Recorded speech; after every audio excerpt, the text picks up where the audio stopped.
It won't let me change the difficulty or anything else. At the bottom there, that's weird.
So, your uncle. What's wrong with him? He's possessed. As in the devil? Something like that. He says a dark man is following him, watching him at all times. What do you make of it? It's nonsense, of course, but I'd be lying if I said it didn't bother me. You see, it runs in my family. Possession? No, Detective. Deteriorating melancholy. Practically every member of the Hartwood family is driven mad before they grow old.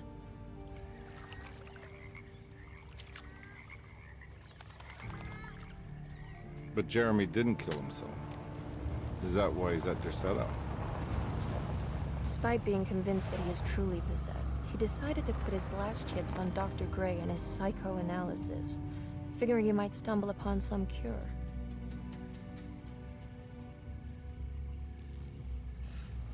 You mentioned the letter. I received a disturbing letter from Jeremy accusing the staff and all the other patients of being involved in some cult. And now they are also out to get him. Could it be real? Or is it all just in his head? It's a story he tells himself, Mr. Carnby.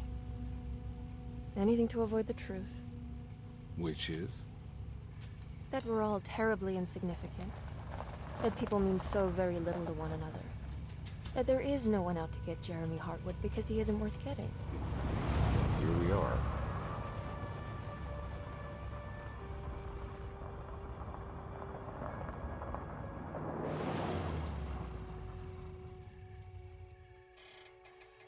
My uncle's not well, Mr. Carnby. I want to make sure he's all right. Then what's my part in this? You couldn't get a cab? I just wouldn't feel safe going alone.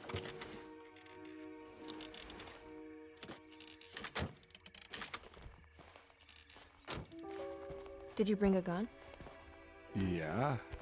You think it'll actually come to that? No. But you might need to wave it around depending on how agreeable the staff will be. What exactly are we gonna do when we find Jeremy? I don't know. Let's just find him first.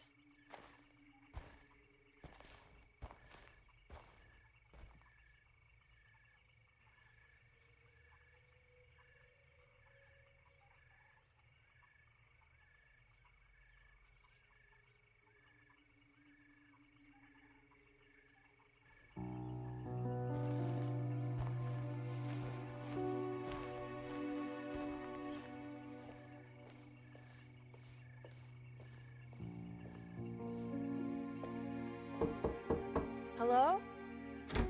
Hello? Looks abandoned. It can't be. There has to be someone around. Wait here. I'll go around back.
Now what do we got here?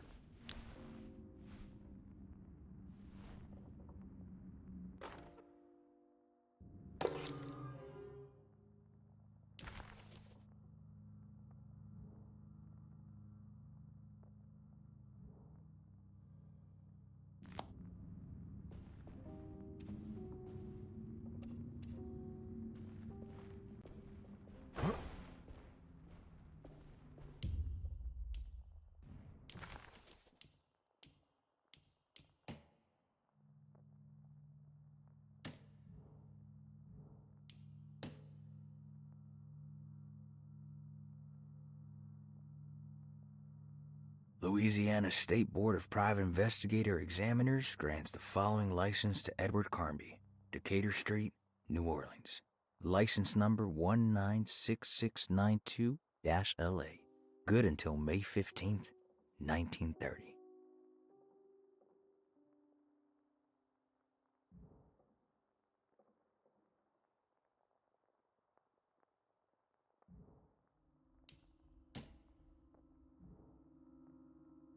Comby, why am I hearing from Gloria Allen that you got some job at the loony bin? You better not be thinking of paying her off before me. I don't want to take you for a ride, so get me my money. I'll be at the Maccabean all night if you score some dough. Obed Morton.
Nah, I'm not getting in there.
Okay.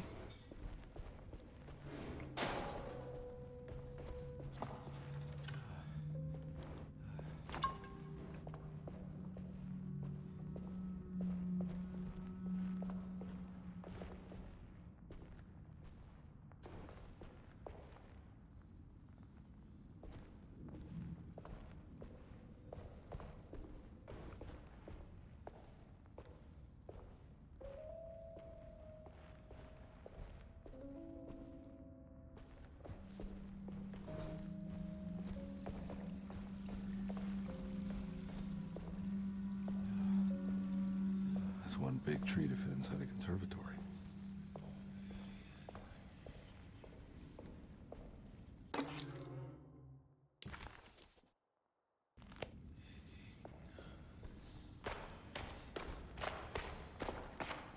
Huh?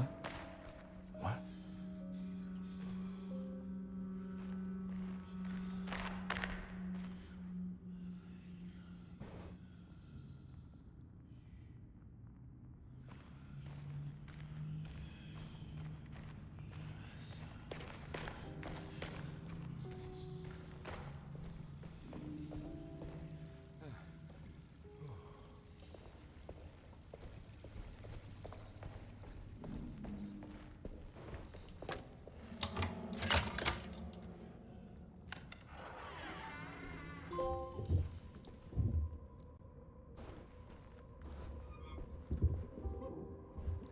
We broke into the house. Don't mind if I do. Because liquor solves all your problems.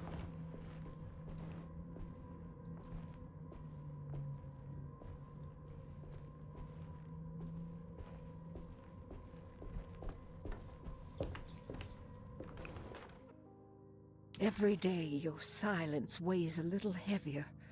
It's been a difficult year for everyone, and many have lost all hope. I read in the papers about people suffering. Pictures of dust-covered landscapes without a drop of water. I wish I knew if you were still tending the earth or if you had turned your back against us. I have started to look for help elsewhere. I pray you will tell me if I am going down a path that you find disagreeable. With help from Baptiste and Charlotte, I found comfort in the practice of the voodoo. I have long been skeptical of that Caribbean cult, but it's been of good use to me. It seems all harmless in my book. I say some words dreamt up by the Creoles, and I carry around a small pocket of gree-gree. Nothing of this is mentioned in the Bible, of course, but the French Quarter priestess tells me it's all connected. She says the Christian God is just one more perspective on the creator of things. That's what I like to think, but the other way around, that the spirits of her faith are just aspects of you, our Heavenly Father. I am so grateful for the words you gave Mr. Hartwood. We will sing your praises at St. John's Eve. The world will be blessed soon again. Only the sacrifices of the Old Testament compare to your demands. Let it be the truth. A mother of earth, wood, and dirt. A mother of 1,000 young.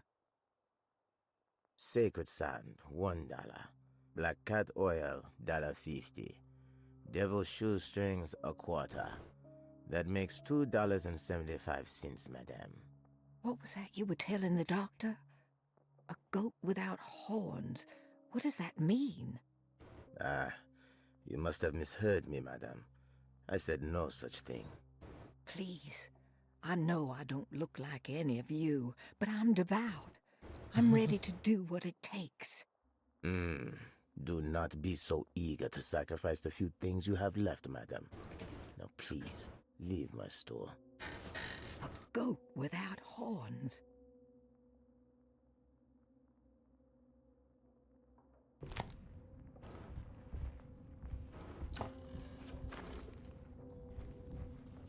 Talking about the greatest of all time. That'd be me, the GOAT. No, I'm just kidding. I ain't got horns, but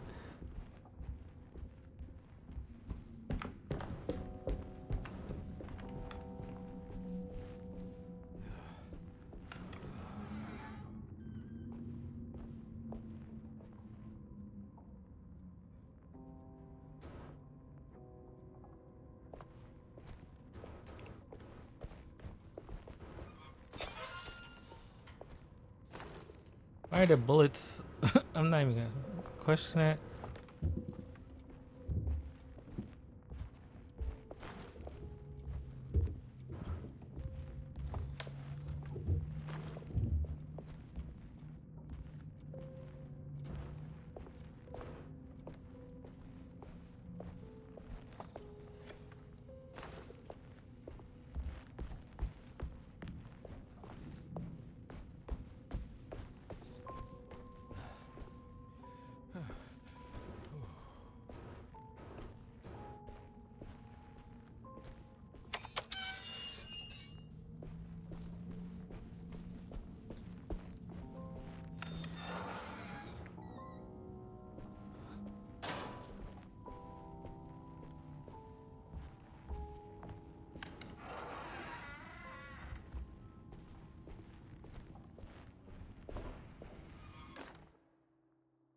Please do not touch the boiler.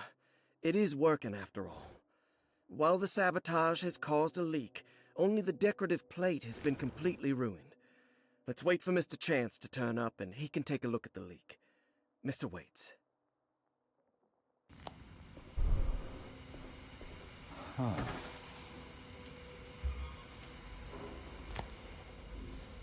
That's what I'm saying. There's something missing.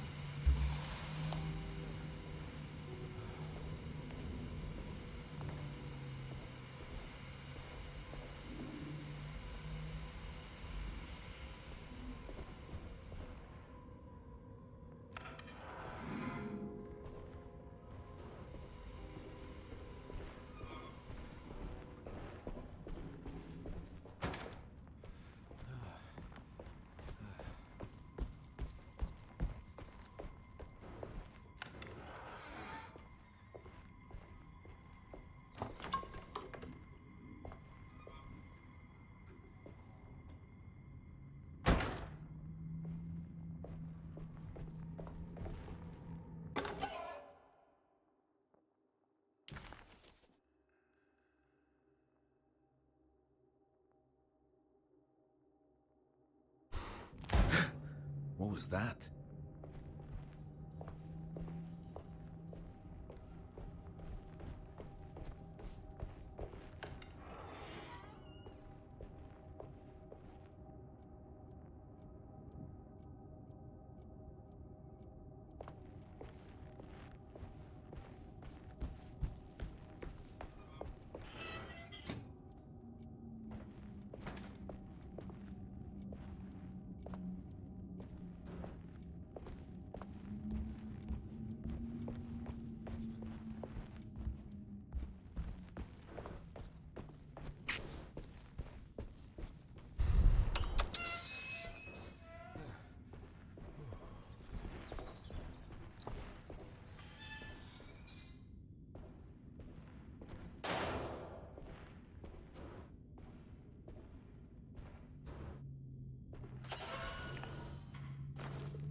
I can see myself in the reflection in like the third person mode. But most games don't allow you to do that. But why am I seeing the back of my head? That's weird. Alright, appreciate you being here, Secret.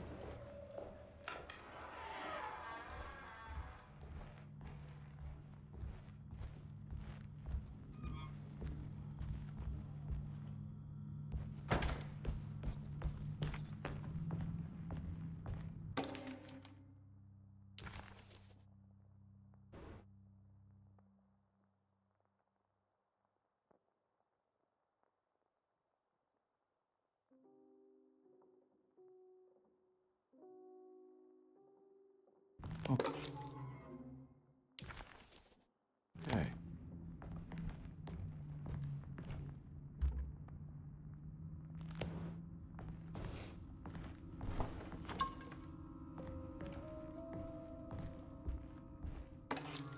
Sunday, June 22nd. I spent all day looking for Jeremy. I should have cared for the others, but I'm scared that he will do something irreversible. Cassandra is upset that I didn't give her the latest shipment of pain medication that Waits brought from the post office yesterday. I would have given it to her, but the company didn't send a new key this time around, so the box is just sitting there on my desk. They must have figured we had plenty of their gimmicky keys by now. I only remember seeing one lately. Grace was playing with it inside the grand parlor. Unless it turns up by itself, it will have to wait. I have to figure out where Jeremy is. I think Jack knew something. That dog of his found a strange rot permeating the house. She's showing us, he said. Like those blots and streaks of fetid rot was talking to him.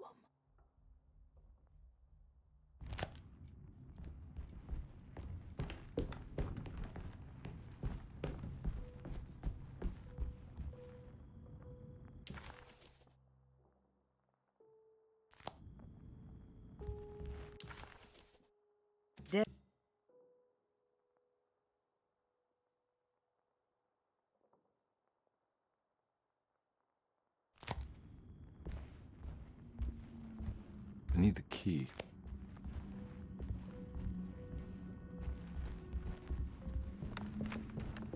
It's wedged shut.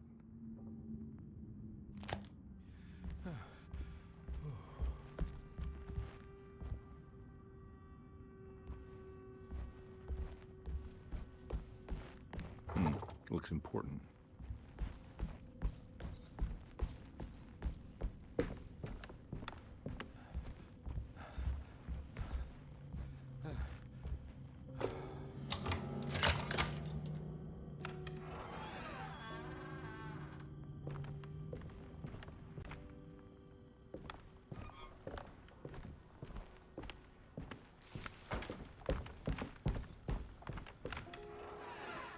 Wow.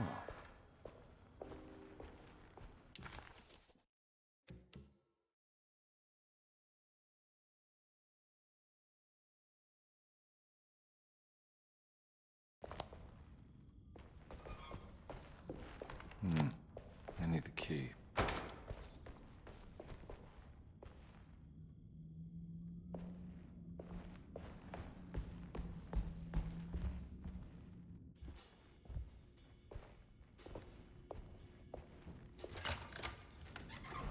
Thanks. What are you doing? Who are you? Whoa, pardon me, excuse me. My name is Edward Carnby, private investigator. I hope you don't mind we let ourselves inside. I do mind. This is private property. You can't just barge in here. I'm sorry about all this, but I'm looking for my uncle. It's urgent, and no one was answering the door.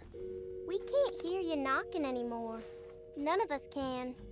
Who is your uncle, darling? Jeremy. Am I right? She has that Hartwood gloom, doesn't she? That's right. I'm Emily Hartwood. I just came to make sure my uncle is all right. Well, he is unavailable right now. You will have to come back another day. Unavailable how? Is he sleeping? We can wait. He's lost. Don't I know you from somewhere? Who's your man again, Miss Hartwood?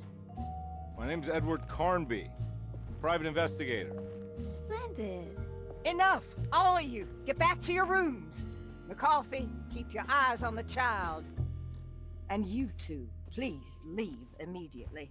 Look, we're not here to cause any trouble. Just let us see the old man, satisfy the curiosity of my client here, and we'll be off. Jeremy has gone missing. There's no need to worry, but it might be some time before he turns up. The whole staff is looking for him. What? He ran off? I don't have time for any of this. Please, come back tomorrow. All right, in that case, we'll just wait in his room. You don't mind, do you? It's upstairs, right? Wait, you can't. Don't worry, we'll be discreet. In the corridor. It's the first door on your left. I'll tell Dr. Gray you're here. Excellent. Thank you, madam.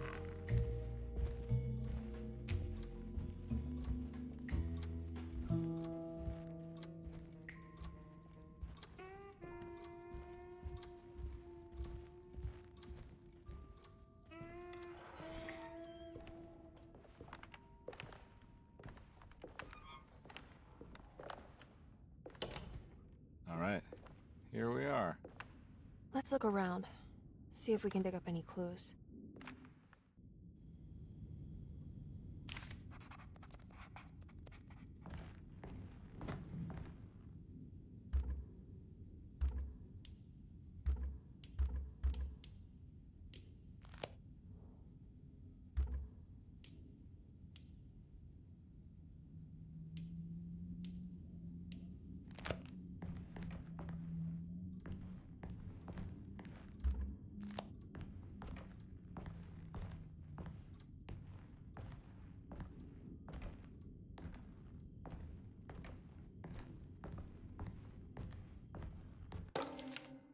Every night the dark man stands opaque at the threshold of my room, counting the days until my spirit spills out of my tired shape. Only his pallid mask shelters my remaining sanity. Staring directly into the face of that demonic sultan would surely sunder time itself. Would he have looked the same to my father as he struggled for his life? Does his veiled face haunt my niece quite the same way? I wish so that I could rest my soul in that sunburnt convent of Tarawea. Would I find you there, Juan? Or Senora Perosi, back from the beyond? Every night I hide from him, moving from one misshapen memory to another. Scenes conjured out of fantasy and delirium. Places I struggle to even paint. I wish I understood your death, Senora. Is there anything I could do for you but bury you in that bleak necropolis? That triumphant chapel rising above the ledges and the oven vaults shall be your... Every night the dark man stands opaque at the threshold of my room, counting the days. How did you first come to understand such things, Senora? How did you know that the battered boiler in the basement would lead me to Lafayette Cemetery? Or how the old upstairs clock, with its astronomical motifs, would take me to that hateful mound outside of Claremont Harbor? Those are my memories, my past. Is there perhaps a chance, if ever so small, for me to see Tarawea? Oh, I want that more than anything. Please, let my talisman take me there. Let me sit with Juan under his Bodhi tree. Despite having sold me that talisman, Miss Jackson, the voodoo priestess, revealed none of her secrets to me. That's why I had to travel to Tonka. Instead, she cruelly told Baptiste, my caretaker, that he would be betrayed and killed in the most awful way, that the one he loved would pierce his thigh with a sharp spear, and that he would be devoured by his own mother. What a terrible thing to say. The people of Deseto are becoming dangerous. They do not understand what they are doing. I must do something to stop them. I tried talking to Dr. Gray, but he confuses my worries. He's caught up in treating me. How can he expect evil to be cured with medicine and conversation? The orderlies, the housekeeper, and the patients are all deranged. They will call upon evil to enter this world. All will be lost. Everything. Unless I can find the clerk, Mr. Waite. He seems to be a clear-thinking man. Maybe Beauregard.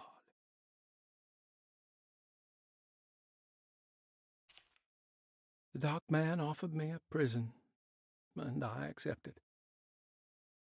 I signed that miscarried contract and entered the dark pact. Everyone is safe, except for me.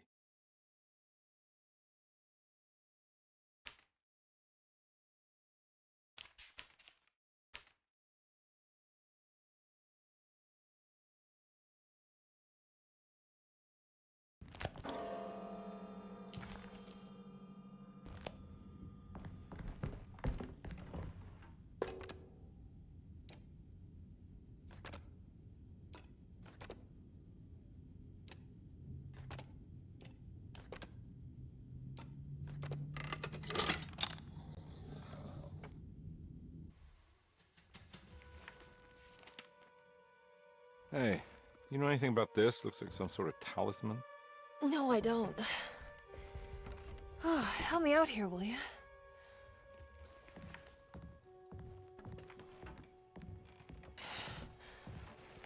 I would kill the guy to throw some of this stuff out.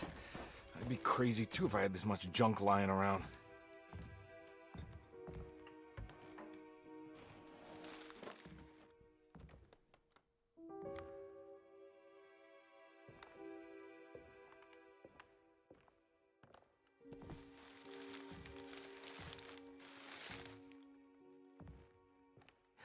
Oh, wow. That's striking. I want to save this one.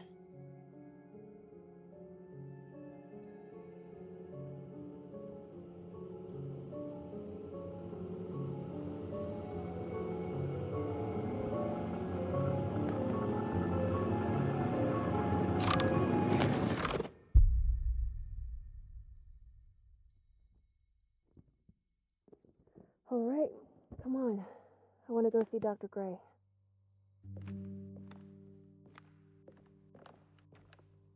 Come on, let's go. Yeah, I'm coming.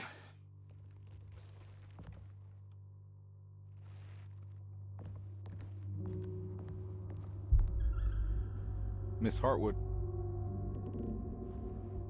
Emily?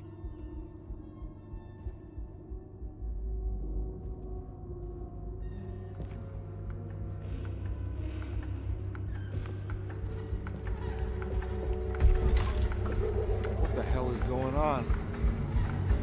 Where am I?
Ah!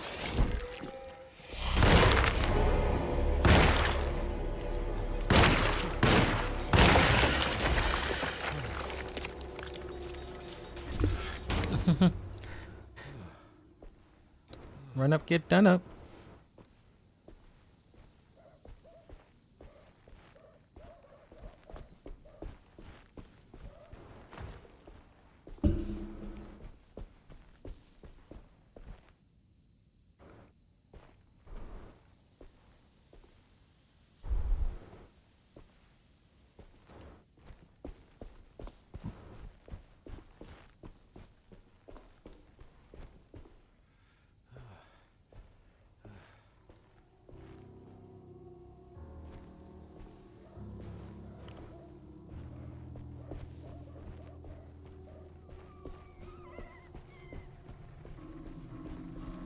can't go that way.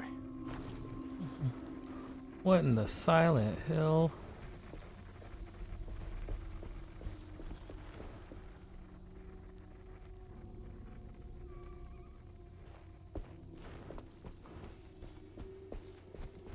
What the hell is going on?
I need the key.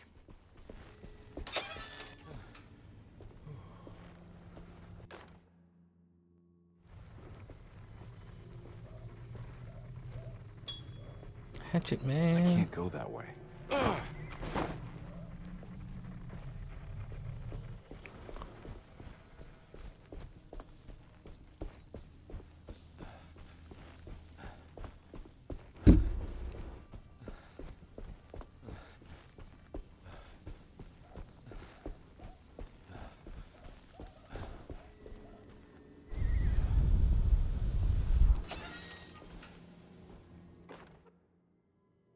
Nice.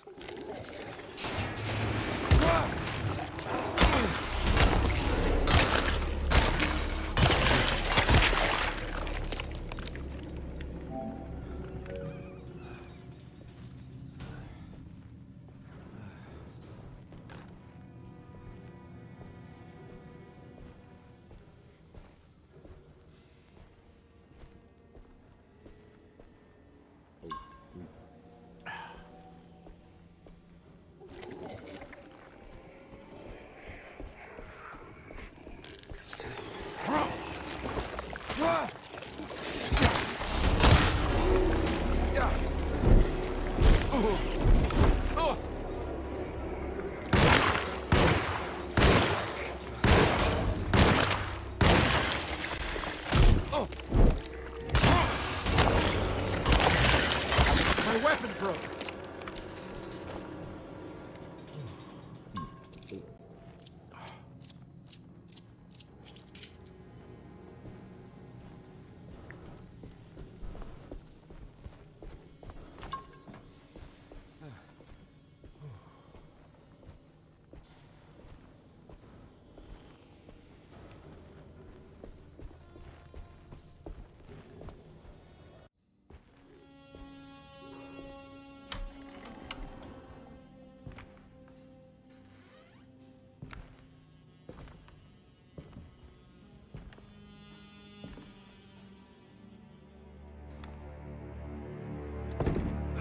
Don't let them get inside, Compare. They're not the good kind. Are you... Is this your store? There are no owners here. We both strangers in Jeremy's story. Jeremy did this. How? The pact with the dog man. Jeremy warned us, but we didn't think much of it. I'm Detective Edward Carnby. I was hired by Jeremy's niece to find him. Oh, yeah? How much you paying? $150. She's sure getting her money's worth tonight. Are you a thinking man, Compare? No, not if I can help it. You know, I think Jeremy's hiding in a way we can't find him. He has this juju necklace that guides him. The talisman? That's right. It's some magic charm he got from Miss Jackson down the street. The voodoo priestess. You know surprising things, compadre. Yeah, the Mama Loa. Here, take the key. I locked the gate to save her place from all the ghouls and goblins getting inside. Maybe if you go there, you can find some clues to show you the way. Damn, just conveniently had the keys, bro. I'll have a look.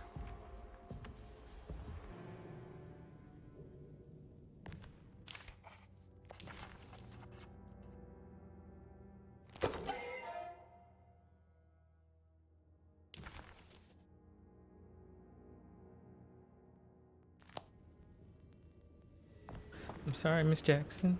Ooh, I am for real.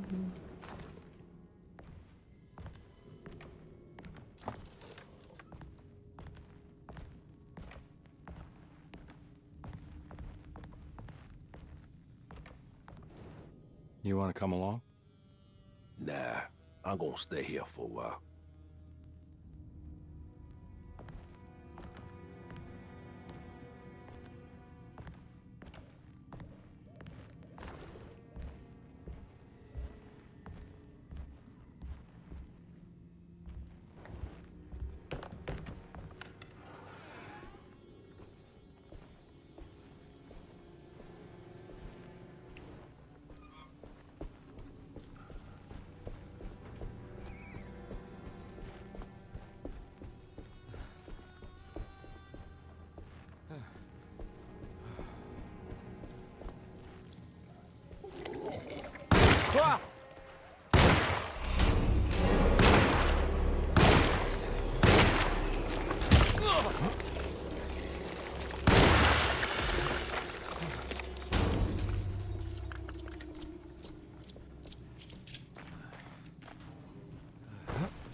Lucky I can't teabag. What else?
Oh.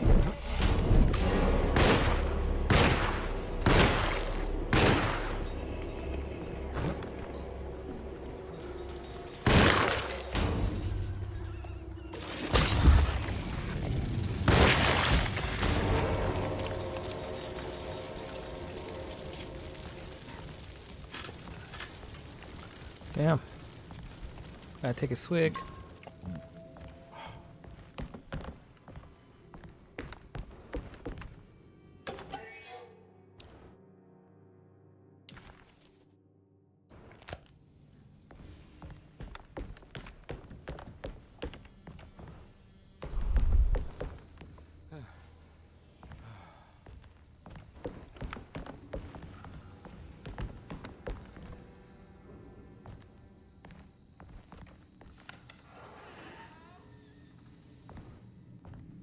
recognize this place. It's Miss Jackson's seance parlor. Let's see if she's got any information on Jeremy's talisman.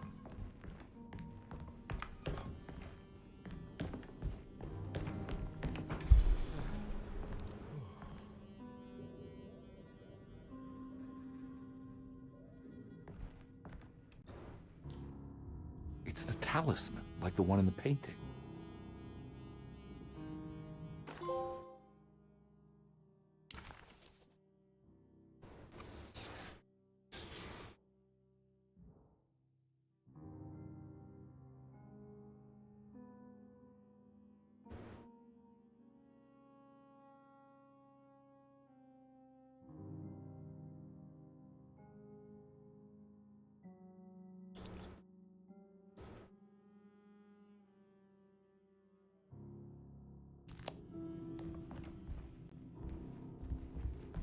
I think it's meant for the talisman.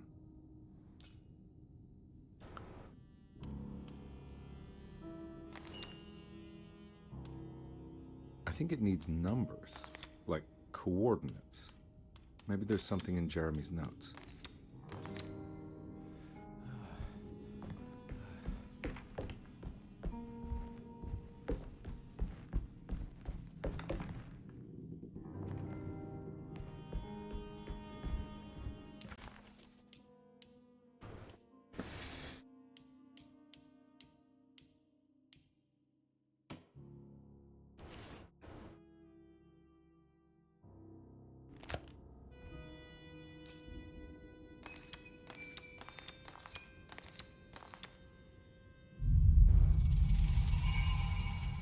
It's showing something. A place? Where is that?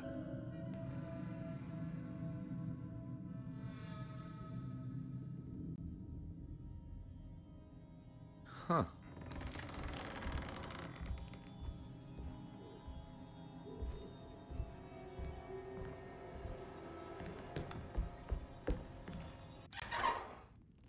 Detective, I was wondering when you were going to show up. Mrs. Thompson told me you were here. I understand you are working for Jeremy Hartwood's niece. Yeah, I guess so. I mean, you're not wrong.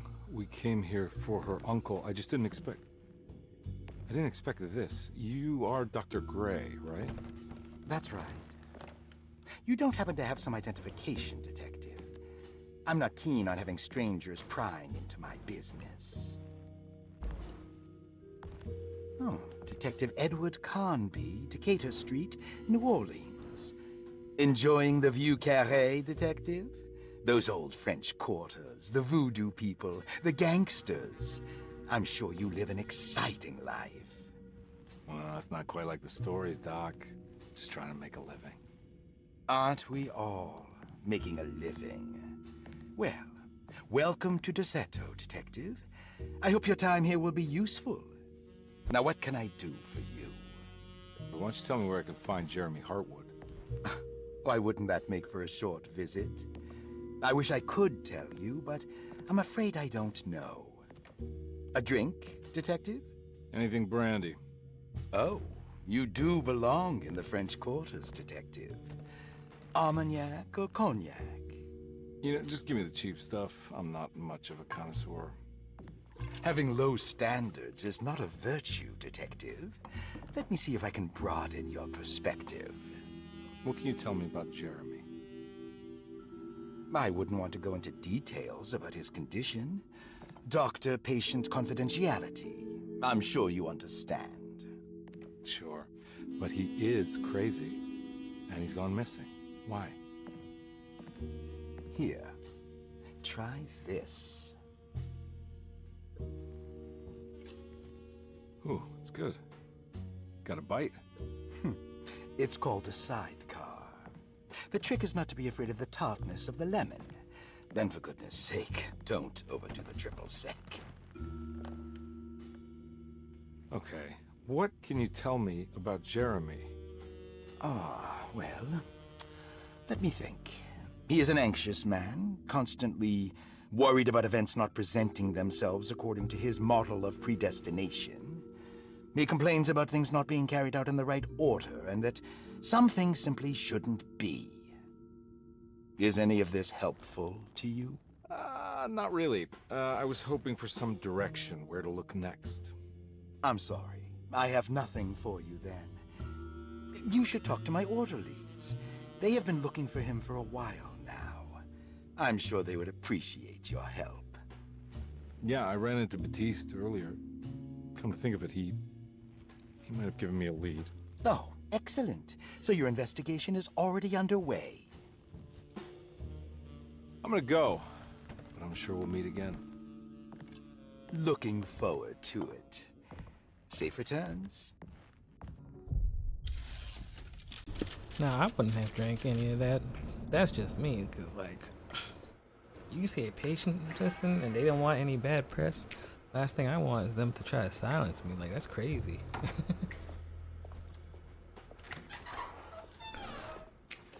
Detective Carnby, where did you go? I was just talking to Dr. Gray. You disappeared. No, it's not what you think.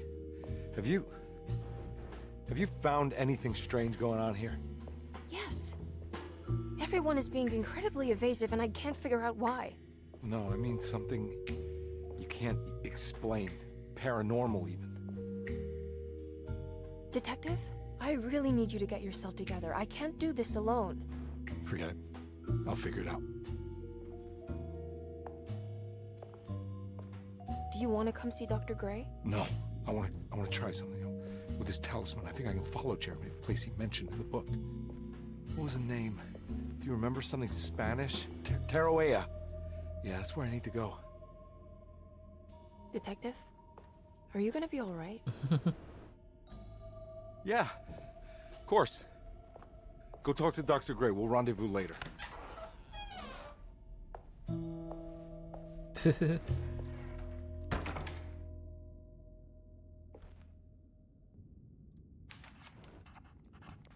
This talisman brought me back from the French Quarter in the blink of an eye. If Jeremy can travel so easily, then he could be hiding anywhere, even Tarawea. If he can do it, so can I. I just need to figure out how the talisman works.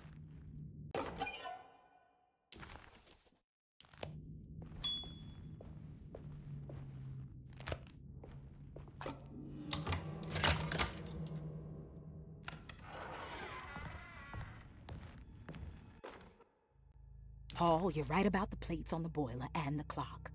They have been sabotaged, and I think I know who did it. They have something to do with Jeremy's episodes and how he seems to disappear at night. Right now, it's important that you keep an eye out for any of the pieces. I want to find out if I can repair the plates. Let me know if you find any of them. Lottie. Tell Lottie to take a look at the well in the kitchen garden.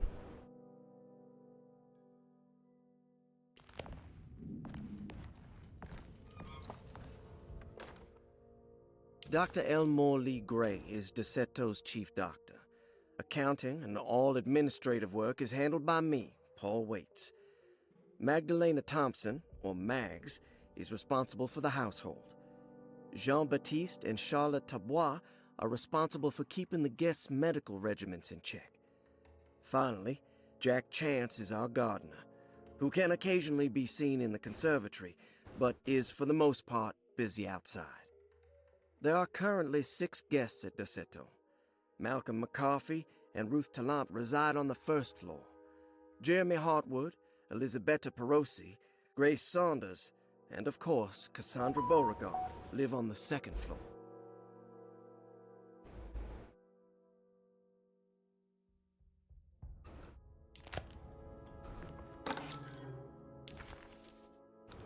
Key to room 6. Saw your notice in the boiler room. You should know Mr. Chance won't be coming back. I got no business being in there myself, but you can take a valve from the wine cellar if you want to try to stop the steam pouring out. Be careful.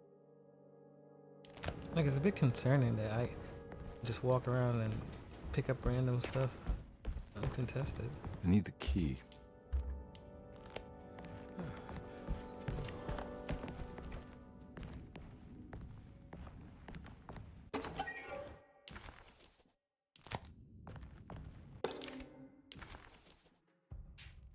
Cassandra Beauregard, the beloved author.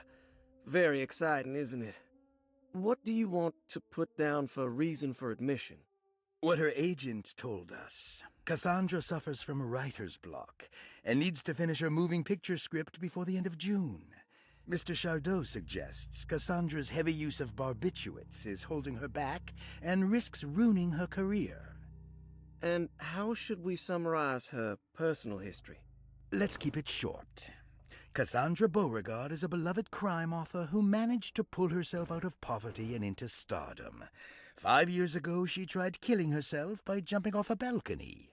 The incident left her a cripple, and now relies heavily on her wheelchair. And for diagnostic impressions? Cassandra suffers chronic back pain following her suicide attempt. She self-administers morphine to keep herself ambulant, but has become addicted, and the desired effect is now lost.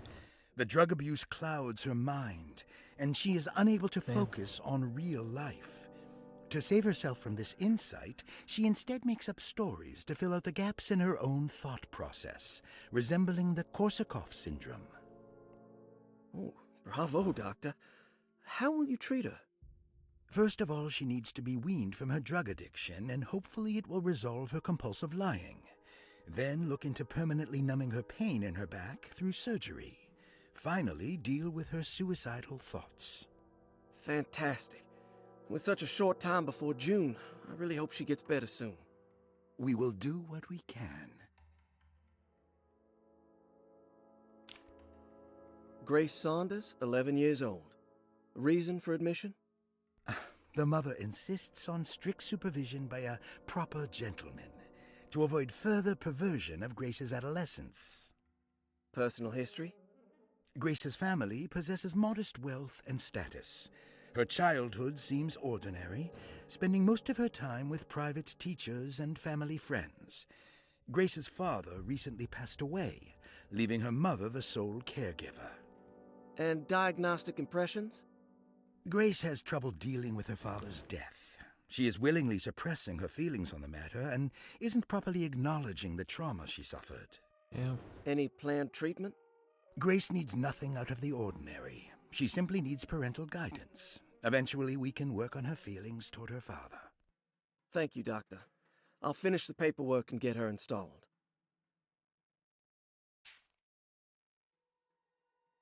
Malcolm McCarthy, 54 years of age. Reason for admission? McCarthy admitted himself to Dorsetto, stating simply that he needs some damn rest. And personal history? McCarthy claims he used to work as a lawyer in Baton Rouge, but says he can't go into details because of some legal dispute. His background remains largely a mystery, except for the occasional clue that he drops in conversation. Huh. And diagnostic impressions? McCarthy is an anxious man and an alcoholic. He often tells half-truths due to some deep-seated inability to trust other people. And how will you treat that? McCarthy will take some time to open up. Spending time with Jack's dog or the child should be good for him. Their harmless nature will help build his sense of trust. Thank you, Doctor. Elisabetta Perosi, 33 years old? What should I put down as reason for admission? Well, Perosi broke into Dorsetto and was found wandering the grand parlor. She was confused and suffered partial amnesia. She insisted she belonged here and offered to pay for her stay. Right. What do you make of her story? Perosi claims to have been a member of the Astarte artist colony some 20 years ago, a claim that seems contrafactual due to her young age. She looks to be and even thinks she is 33 years of age. That would make her a child at the time. It seems fair to say that Perosi's story is untrue, deliberately so or not. Diagnostic impressions? Do you have anything? Perosi's story is peculiar, because she retracted her story about the artist colony. She no longer claims to be the same person as Elisabetta Perosi. However, my staff's research has confirmed there was a Perosi at that time who was in her early 30s. I suppose this case will take some time to investigate. How will you go about it? I wanted to contact the real Perosi, but it seems the whole colony disappeared one night. September 29th, 1915, during a hurricane. I will have to take it slow and figure out what this spell of impersonation could have been. Oh, I'm sure it will all clear up eventually. Thank you, Doctor.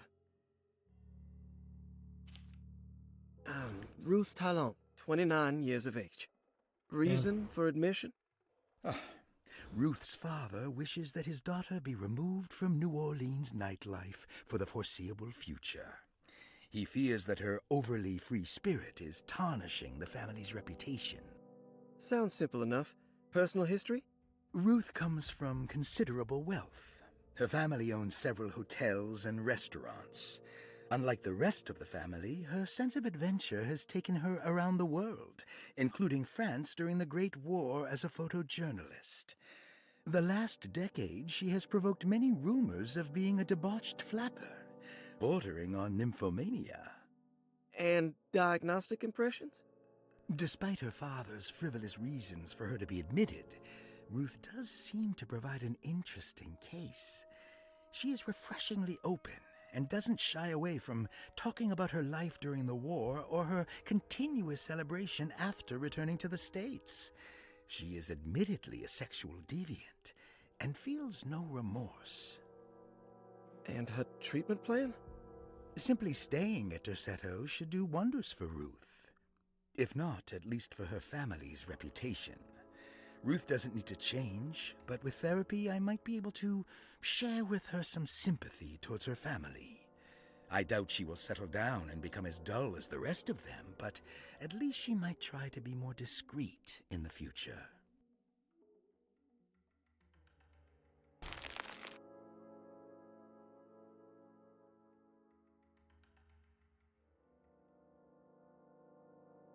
Looks like all the patients are accounted for. There's no way I can get into this thing. Better leave it alone.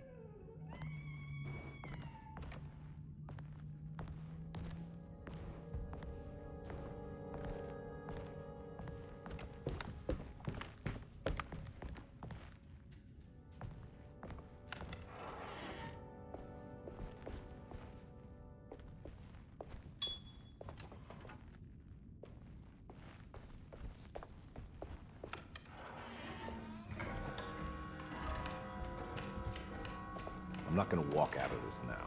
I need to help Emily save her uncle.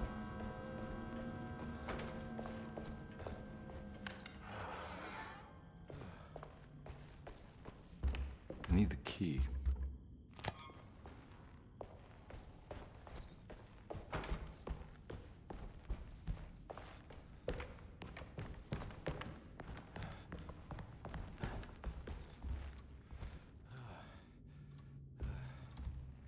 Oh.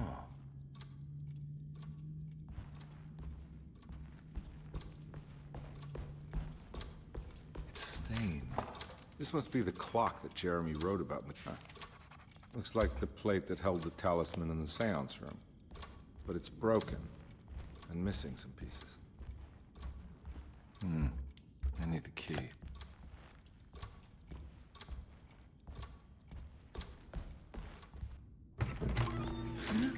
Yeah, sorry, Detective. Didn't mean to obstruct justice or anything. That's fine. Then get out the way. You know, I'm kind of busy with my own case of a missing person. I was wondering if you've seen Grace, a girl about yay high? Can't say that I have. Why are you asking? Well, I'm looking for her. Is she in trouble? No. She's just hiding somewhere. But we can't have a rascal like that running around unchecked at a time like this, you understand? Well, I haven't seen her. Well, let me know if you find her. I'll be around. I'll keep an eye out for your man, Jeremy. You scratch my back, Detective, and I'll scratch yours. I don't need scratching. Welcome in, Centipede. I hope you're doing well.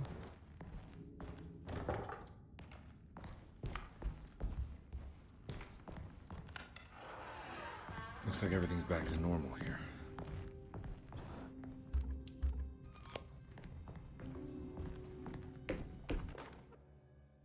Emily's here.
Huh.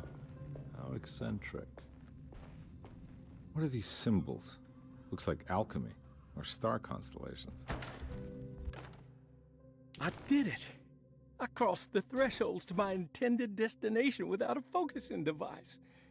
My talisman now knows these roads, and I have no need for the plates. I can find my way to Lafayette as easy as I find my own room. I visited the grave of my father and seen the oven waiting for me. Thank you for opening these doors. I now must summon my courage and go back to that hateful mound outside the oil rig. I hope you'll be feeling better when I return. Jeremy.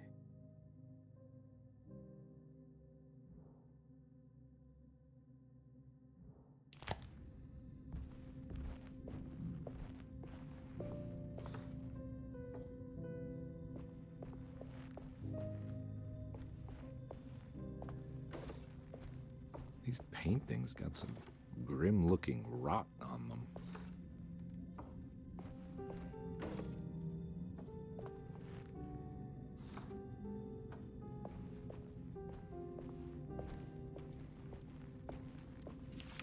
The Astarte Artist Colony. I remember hearing about their disappearance. Must have been 15 years or more now.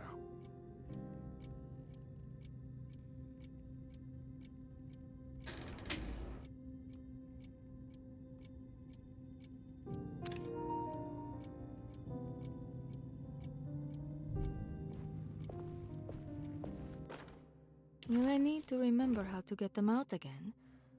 They are locked up for good reason. I am sure she is still able to whisper the answer in the ears of the wrong people. But not for long. I will see her burned soon enough. That black goat will be sacrificed to put an end to it all. Then it will all be over.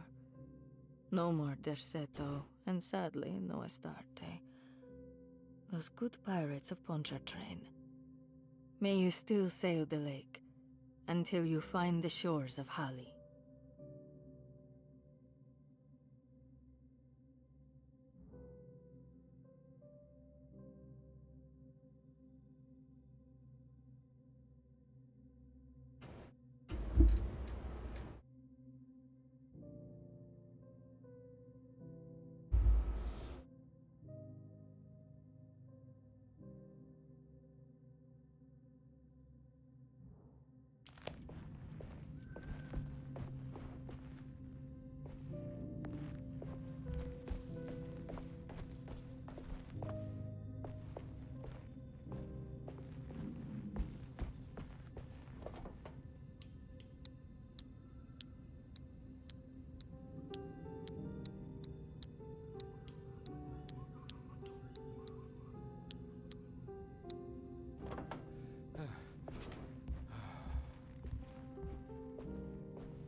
The simple astrology cipher was a favorite among the artists who lived in the house 20 years ago.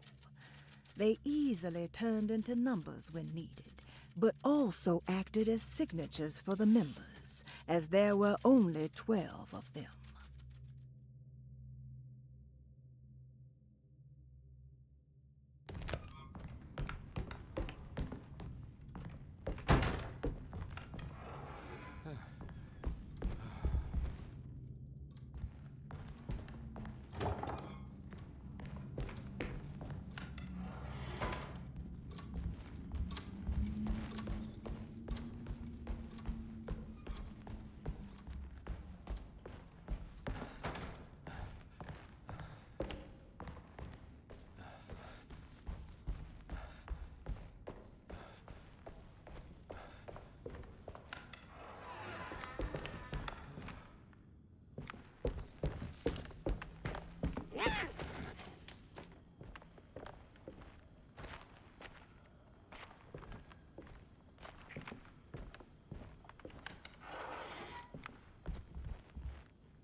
Lost Plantations of Louisiana, Thierry Bricklow, 1917. Okay. Derceto was a small plantation on the eastern shore of Lake Pontchartrain. The land was considered difficult for industry and was sold for only $30 to Elijah Pickford in 1818. Pickford employed hundreds of workers from nearby New Orleans to clear the woods and build a small plantation mansion facing the lake with a striking Greek Revival temple facade. Derceto kept a modest production of Barrique tobacco and indigo that persisted up till the Civil War. During the antebellum era, Derceto was the source of many rumors concerning voodoo and witchcraft. People who traveled the lake reported seeing people dance at night in front of bonfires, bleating and wailing. On June 17, 1862, Captain J.W. Norton of the Union Army recounts leading a raiding party from ships anchored in Lake Pontchartrain in order to seize control of Derceto and free the slaves working there. The captain was surprised to find the workers fighting back with unprecedented zeal. Norton's account describes these men and women as enraged with fanaticism. Pickford reportedly tried to placate the raiders, but was shot in the confusion. Captain Norton left the mansion burning and retreated to his ships with his men. Derceto was left in ruins for several decades. The ownership of the land was long disputed and returned to the Ledoux family in 1901. Several police reports were filed during the following years as the Ledoux tried to get rid of a camp of squatters on their land. The police made several visits to remove the trespassers, but the people kept returning. On November 1st, 1907, Inspector Legras of the police charged a deadly attack in order to save several children kidnapped by the squatters. Many were killed, and even more were jailed. The following year, Ledoux rebuilt Derceto, incorporating the surviving stone foundation and adding a magnificent wrought iron conservatory. The farmland had been reclaimed by the surrounding woods, so it was no longer profitable to use as a plantation. Instead, the house was turned into an artist's colony. The Astarte Artist Colony was a successful group of artists, including figures such as painter Heinrich Cassel and poet Nora Keith. The group was also known for their beloved Mardi Gras crew called the Pirates of Pontchartrain. On September 29, 1915, a tropical hurricane tore through Louisiana, causing Lake Pontchartrain to flood New Orleans. Due to the remote location of Derceto, it took almost 2 weeks for outsiders to learn that the artist's colony was abandoned. The 12 residing artists had all vanished without a trace. The empty mansion of Derceto still stands on the shore of Lake Pontchartrain, with much of its temple facade intact. The Ledoux family currently has no intention of repairing the house.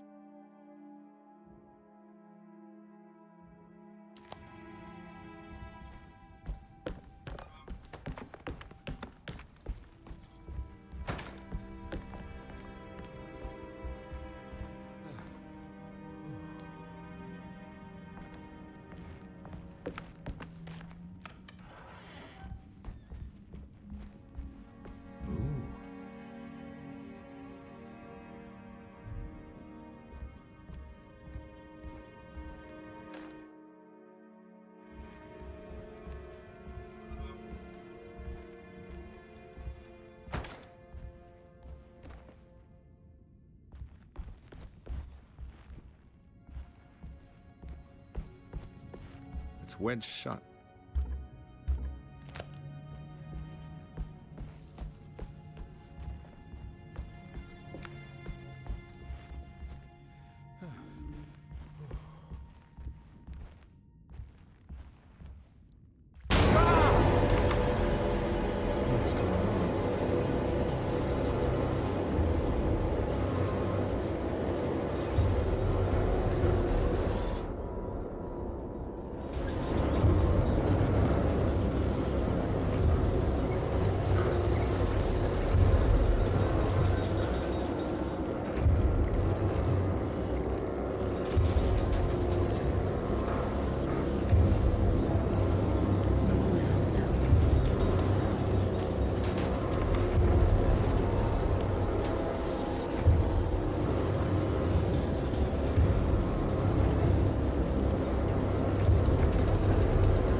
What happened?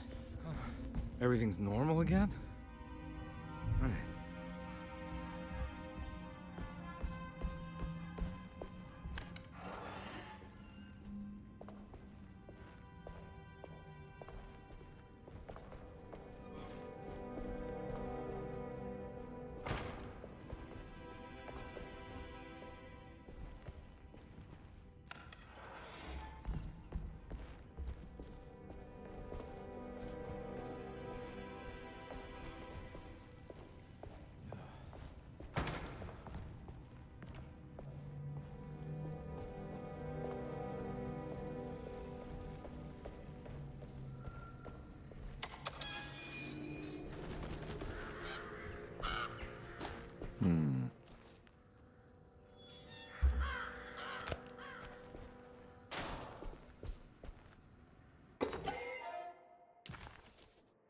This can't be real.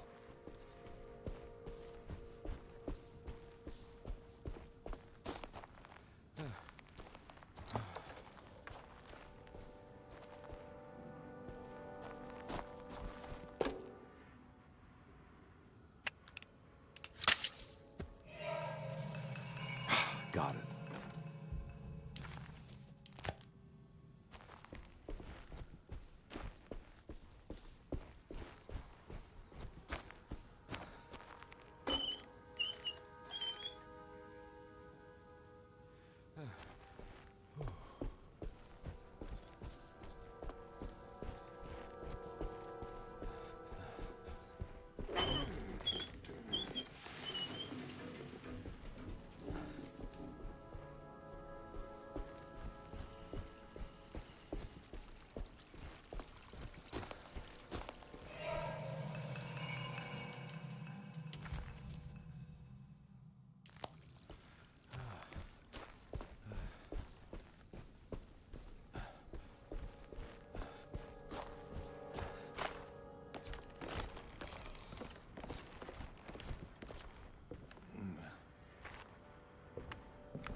I need the key.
You know, Mr. Waits, I saw a piece of the plate that Liza broke.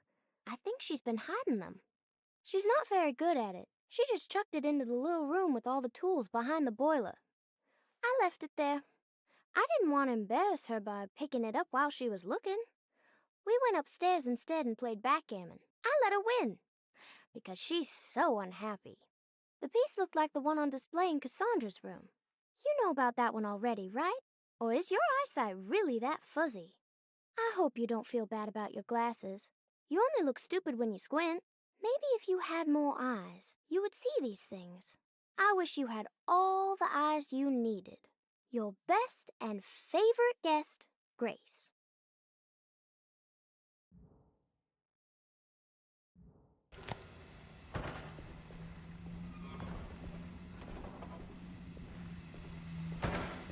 It's another plate for the talisman. Like the other one, it's broken and missing some pieces.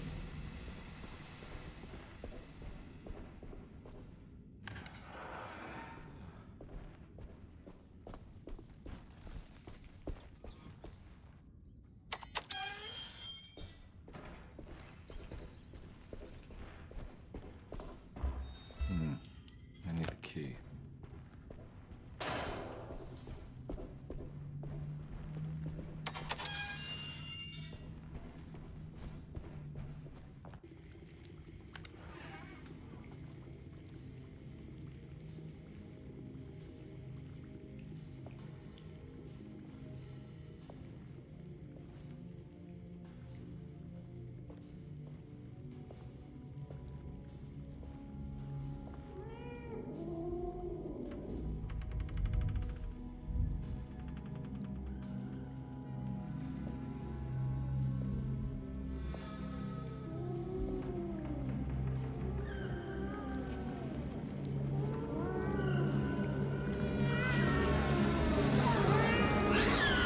What are you doing in my kitchen?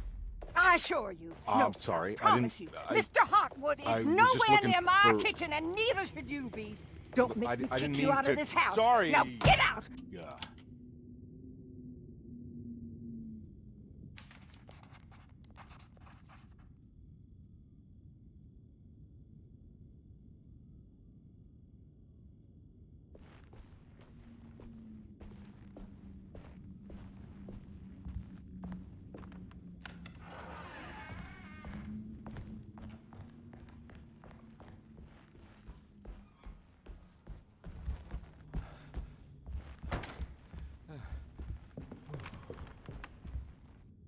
It's wedged shut.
Conby was in shock, but also a little embarrassed.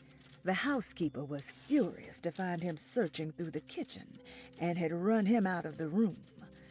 There was something strange going on with her, but it didn't feel connected to the case, so he decided to stay out of her way.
Got it.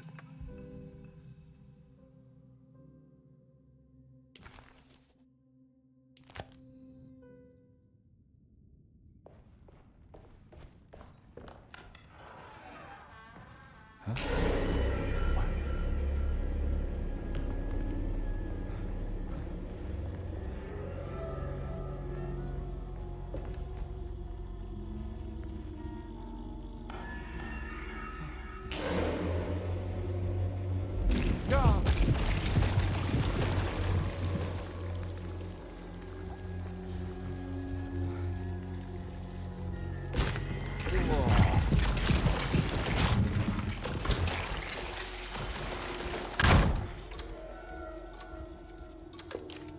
think I've seen this somewhere.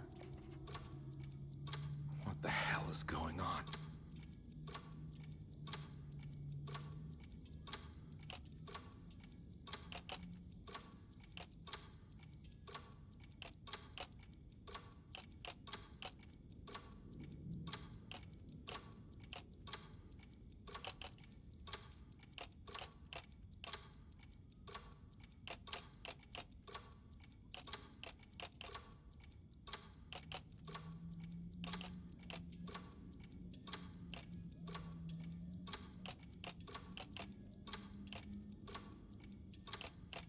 There was something in the commonplace book about this.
I think the clock broke. Or maybe it just stopped at a very precise place.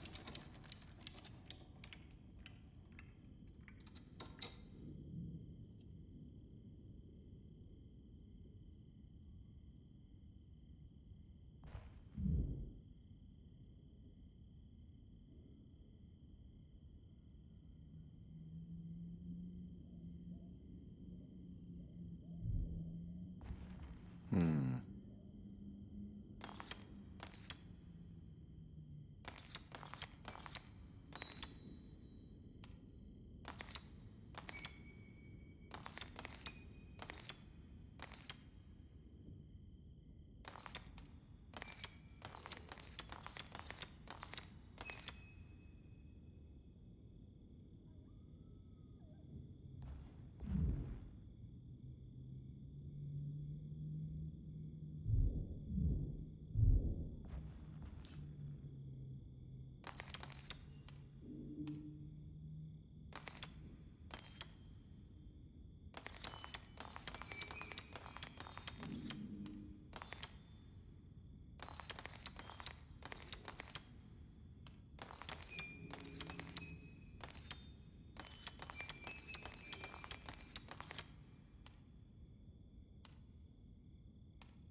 There's a picture in the black glass. It's showing me something.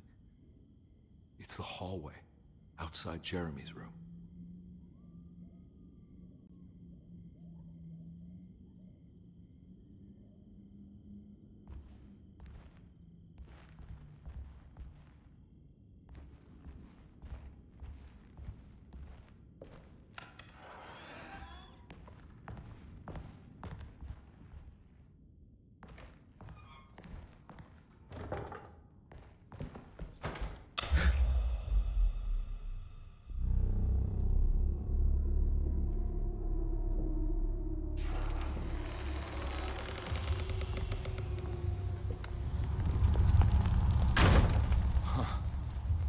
Made it.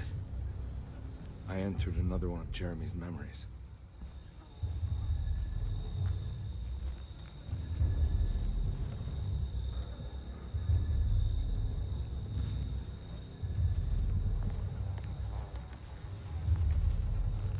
Ugh.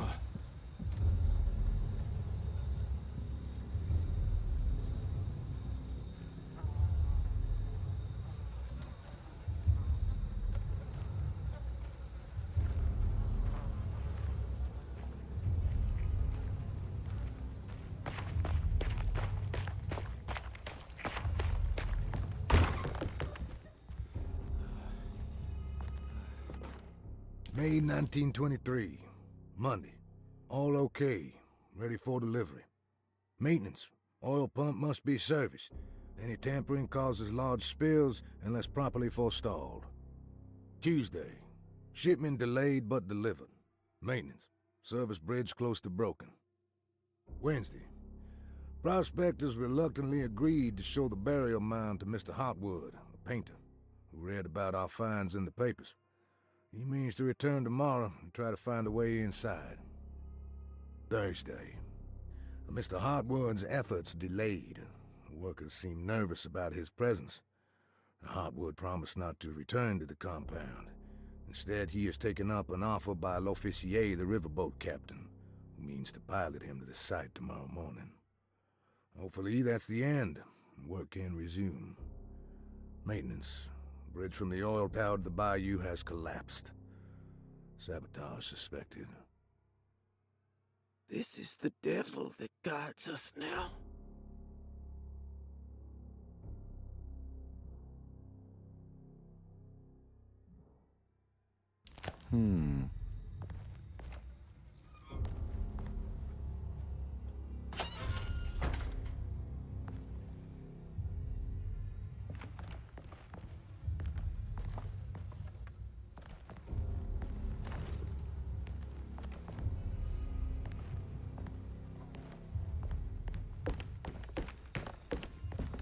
I need the key.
Okay.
Looks pretty weak.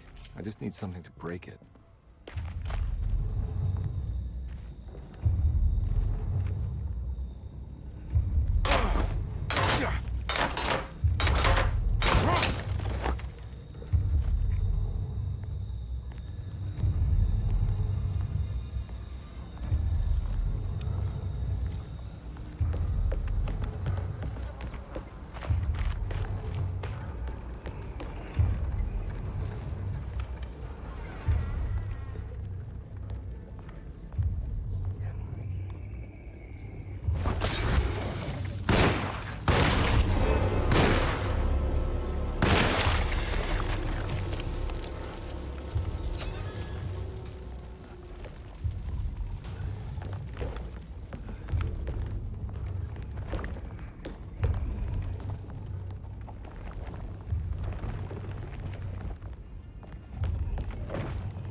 By the way, you can sneak in here.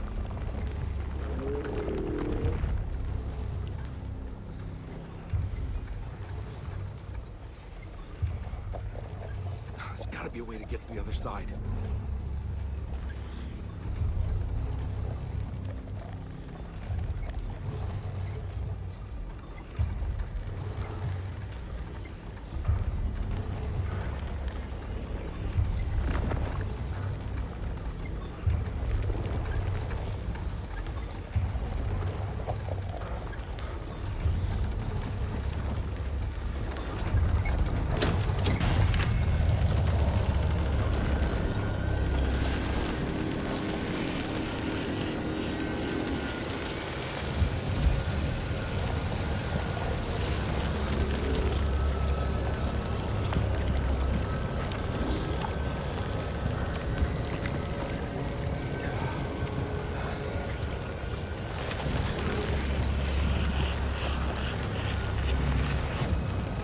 Probably missed an item, but I'm just trying to get through this.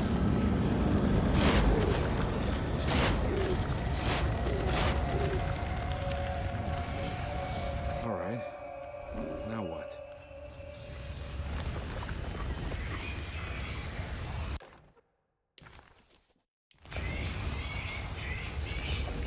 Come on, Carby. Can you rather...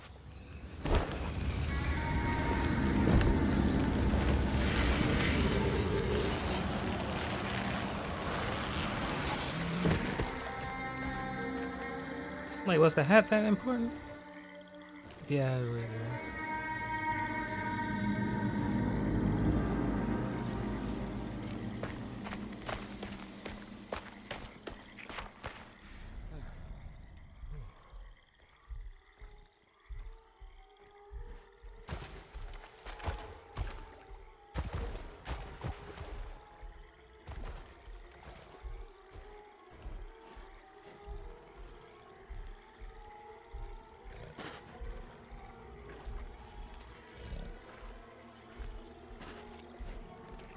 Sound like gators. Oh, that ain't no gator. Like, seriously.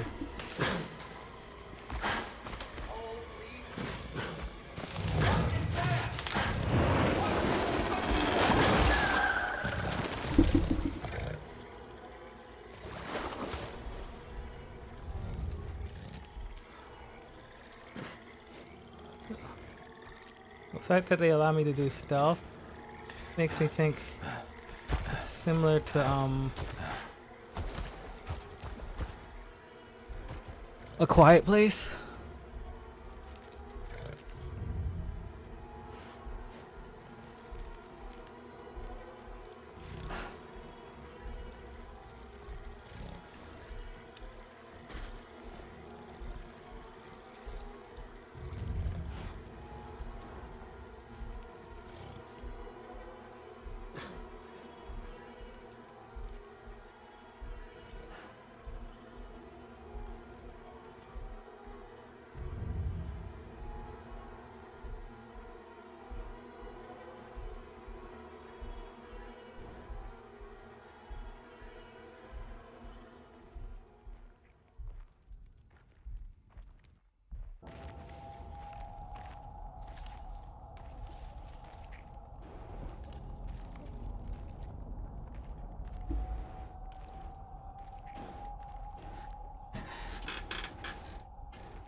Don't come any closer. I'm armed. Get that thing out of my face. Who are you? What are you doing here? I'm just a detective trying to find something called Tarawea. You after Jeremy too? Why? I'm working for his niece. She wants to make sure he's alright. He might be unharmed, but far from all right. He's a curse upon Deseto. Here we go again. Quiet.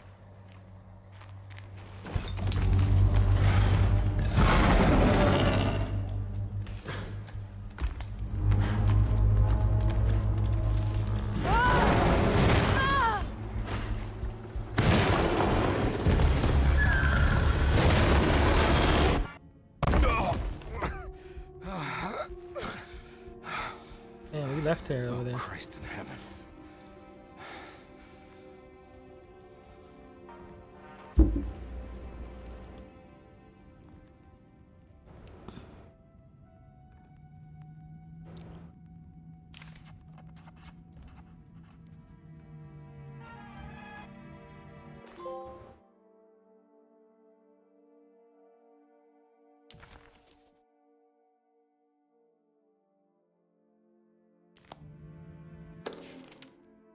Reflections on the Power of the Verb in Certain Texts by Juan Luis Jorge.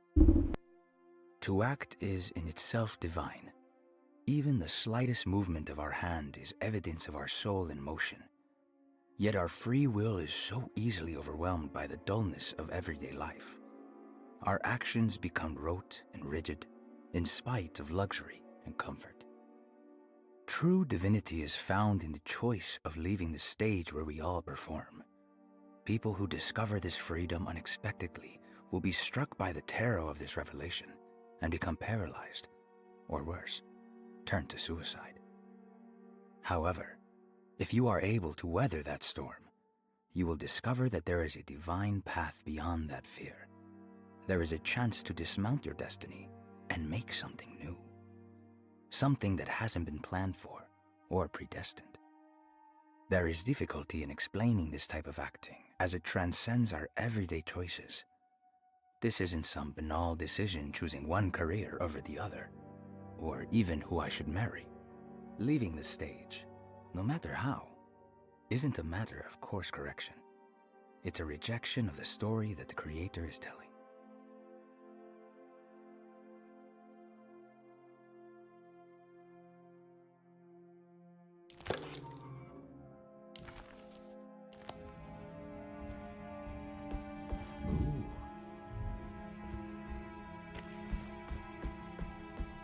It's wedged shut. It worked.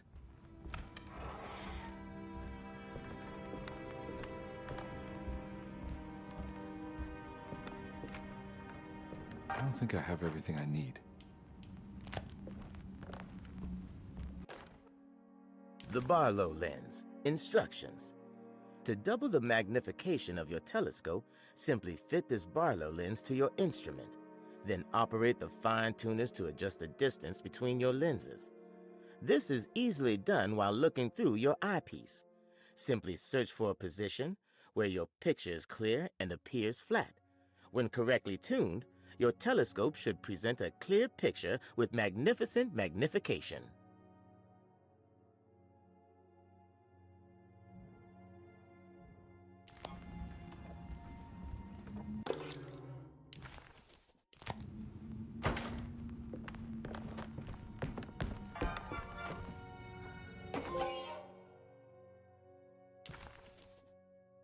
What's this?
It worked.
Jeremy?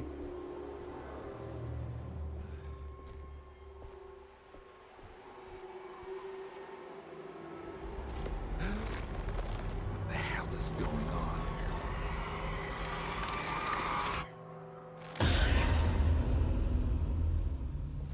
Where's the body?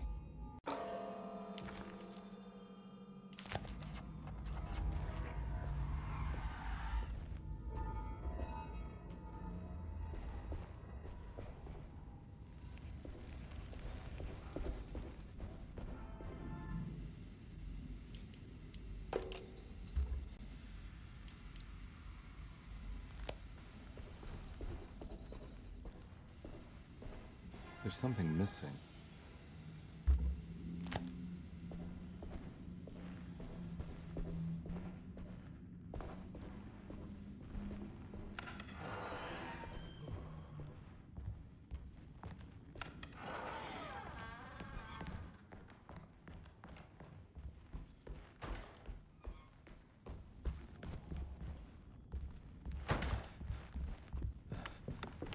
It's wedged shut.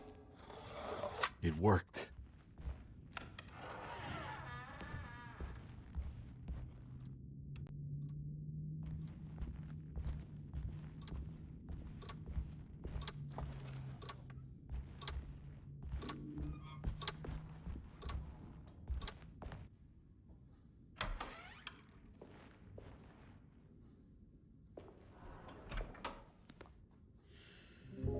Detective Conby, how good of you to come.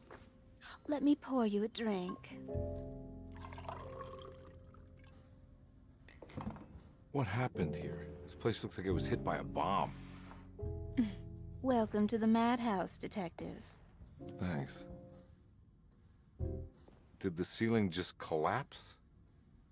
I heard it was something in the attic, something that was supposed to happen but didn't.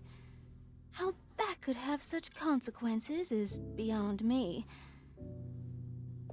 The truth is, I don't know why the room looks like this.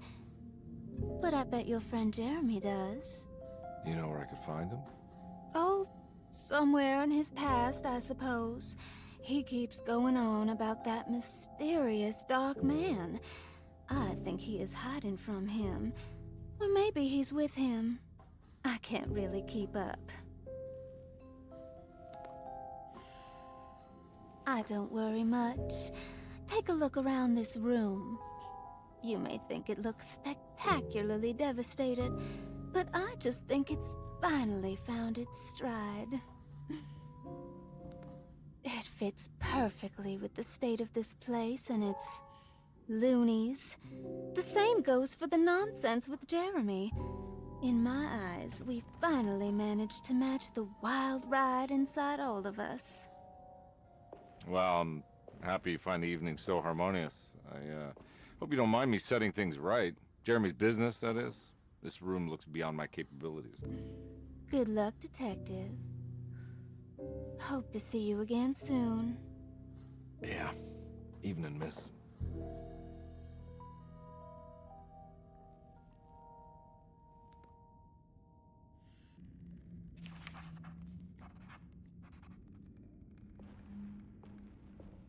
Can I get some more of that whiskey?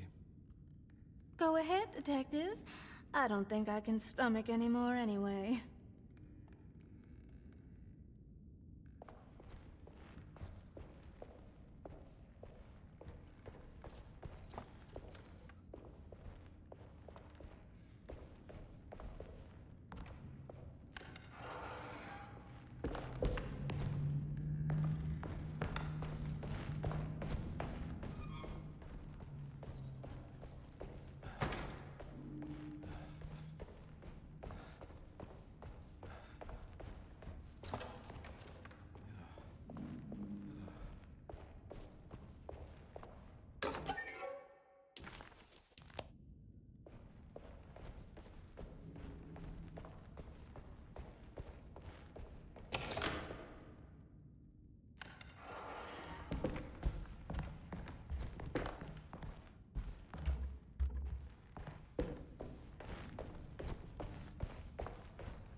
I need the key.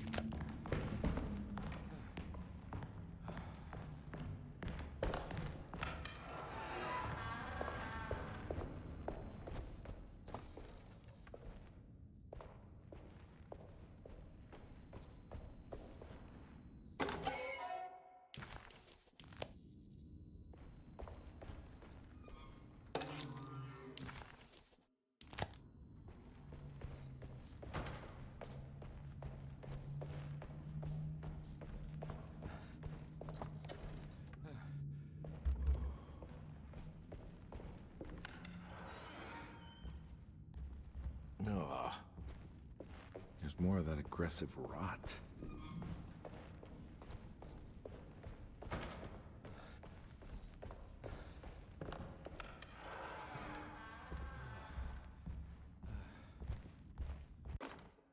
On the commonplace of evil, there lies virtue and stark irreverence, careless thoughts of luminous indifference. But blame not the beast we once were, which science so often wished to refer. Not the wicked full of sin, it is you who stand and grin. All our good intentions aside, whereupon we build our pride. Sunless solitude, follow not this corrupting light. Prophets of confidence always crashes out of sight. Hear me, for we all bear this mark. Thus we must remain alone in the dark. They said the name of the game. Everybody take a swig. Alone in the dark.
there's something missing.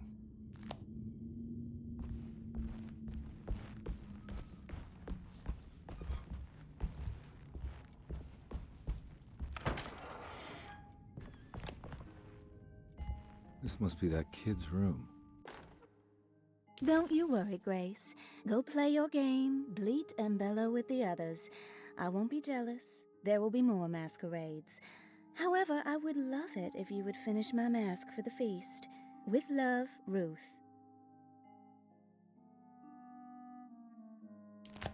Why does she seem so familiar?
What you got there? You drawing something? Nothing special. I'm just bored. Do I know you from somewhere? I remember you, Mr. Conby. From where? Don't touch that. Cassandra wouldn't like it. She wouldn't like it at all. Do you know where she is? I'd rather not talk about it. It makes me upset. Besides, she'll be back after the Feast of St. John. You think? Yup. It's all on the page, Mr. Conby. And many of them that sleep in the dust of the earth shall awake, some to everlasting life, and some to shame and everlasting contempt. All right. I'm gonna go now, if that's okay. I don't like to stay too long in the same place. Mr. McCoffey might find me. Hey. Is he mean to you? Not everyone needs to be saved, Mr. Conby. You should know that by now.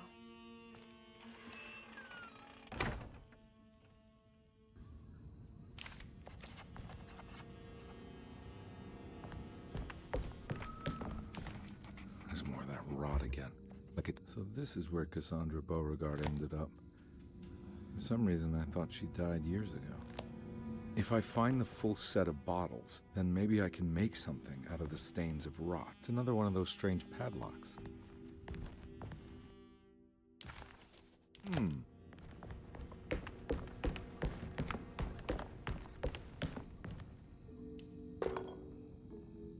don't think I have everything I need. Miss Beauregard, I picked up your medicine at the post office today. As you understand, it needs to be administered by the orderlies for your safety. I've put the box in Lottie's room for now, and I'm sure she will find you as soon as possible. Mr. Waits.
Astarte artist colony. I remember hearing about their disappearance. Must have been 15 years or more now.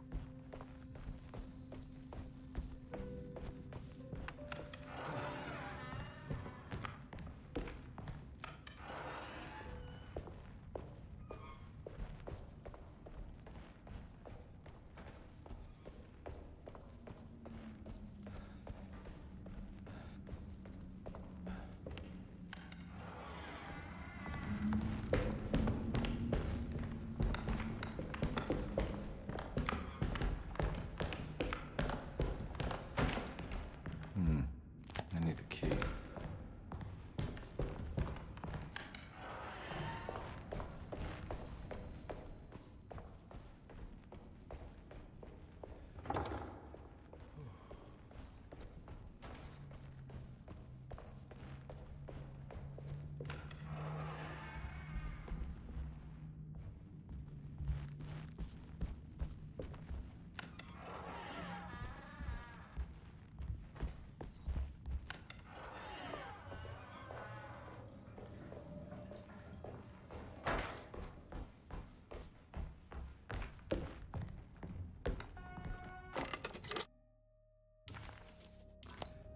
Huh.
Hmm.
It's another piece of broken plate.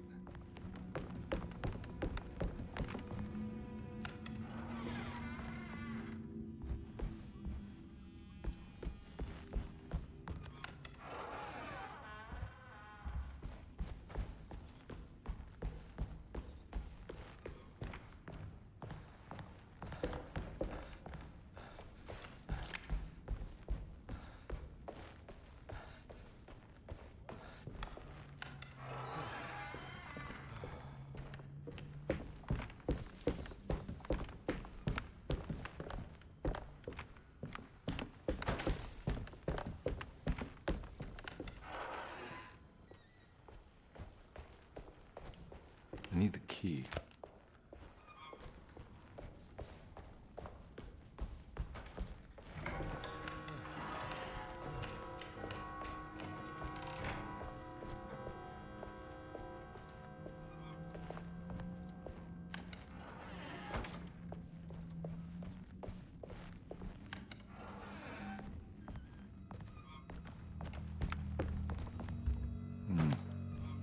key.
Black glass is showing another room. Must be a way to another one of Jeremy's memories.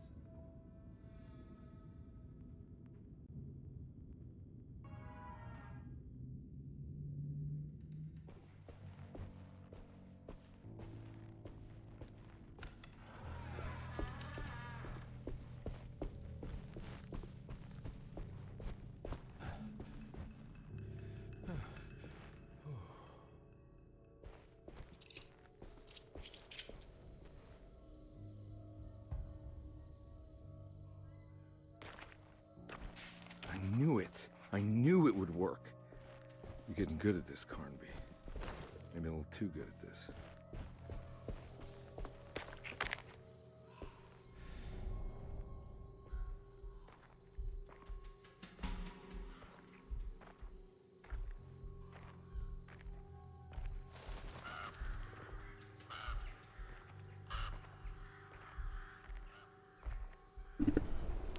Don't be suspicious. Don't be suspicious.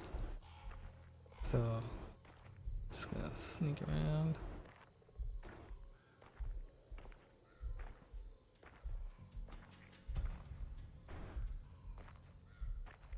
But you know, we keep that on us, fully loaded, just in case stuff pop off.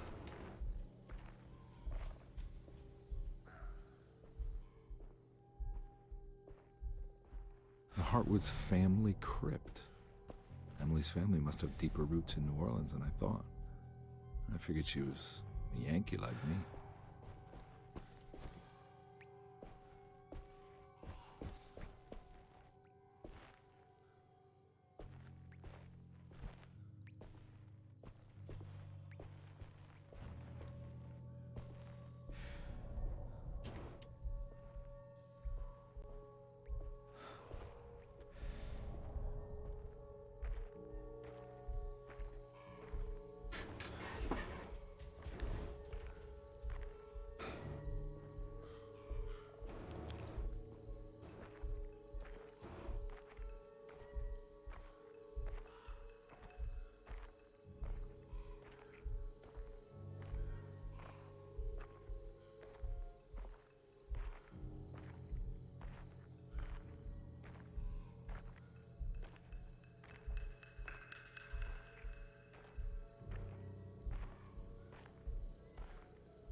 this?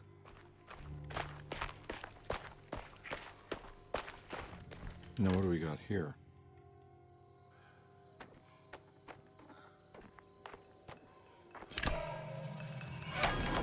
Got it.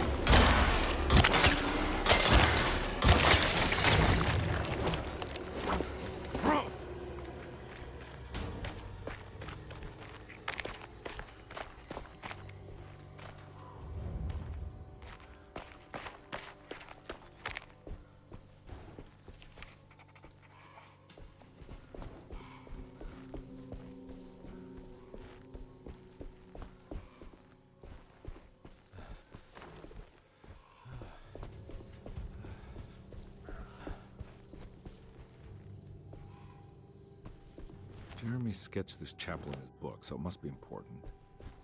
Looks like I'll need more medallions to open it.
It's blocked.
That...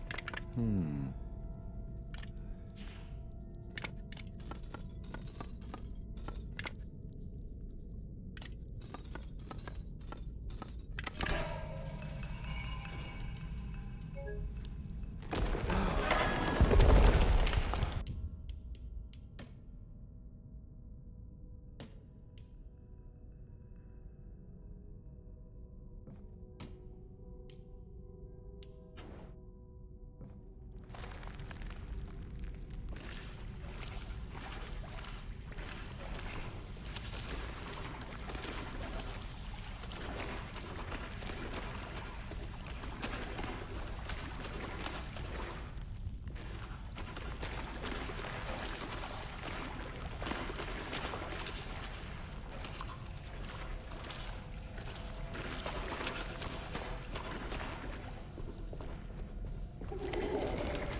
Get out of here.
Got here.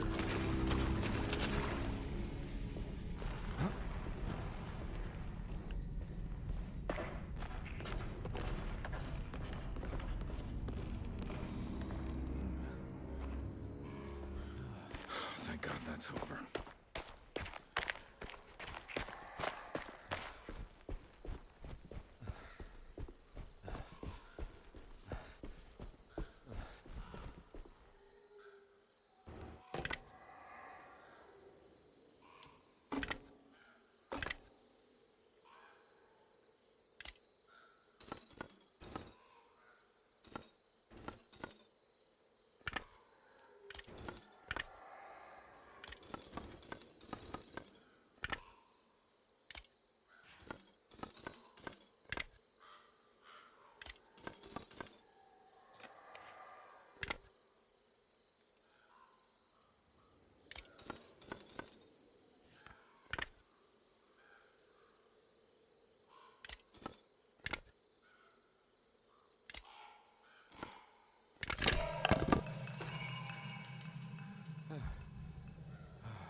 That was interesting.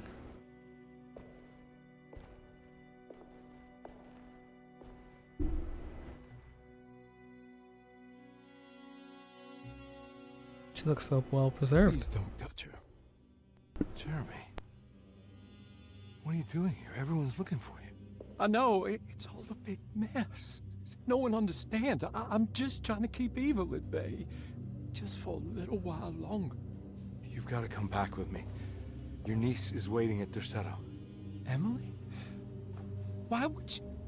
My letter. Keep making it worse. What is going on, Jeremy?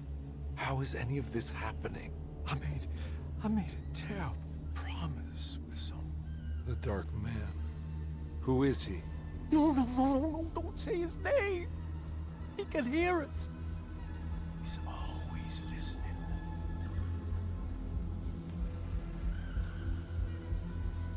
Jeremy, I need to understand what is going on. I promised him everything. When the sun rises, I will be chained in his sunken desert temple for an eternity. But at least the evil about to awaken and to settle won't harm anyone outside of that cursed place. You're acting crazy, Jeremy. I want to help. There's nothing you can do. And what's all the business about Tarawea? Why did you want to go there? Well, I can't go there. Not allowed. But you wanted to. Can I go? Tell me, will it help me to break your pact? Is there something there that would help? Why would you give me hope? That's so cruel. Okay, sounds like we're onto something here. What should I— Look out! Behind you! Run! Don't let him take you!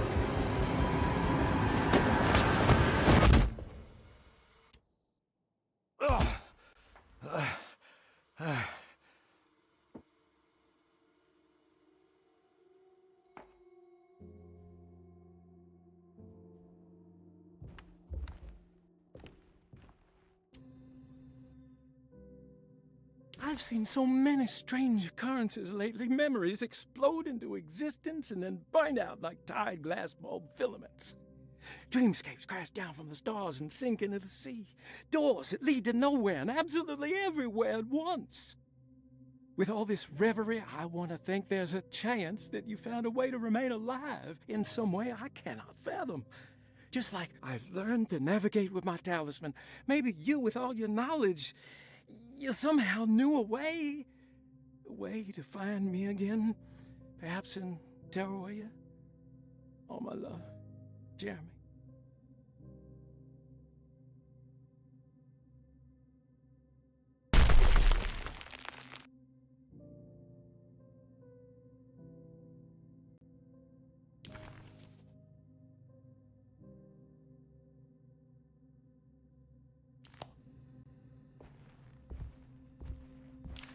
She's dead. No matter how she died, she looks peaceful now.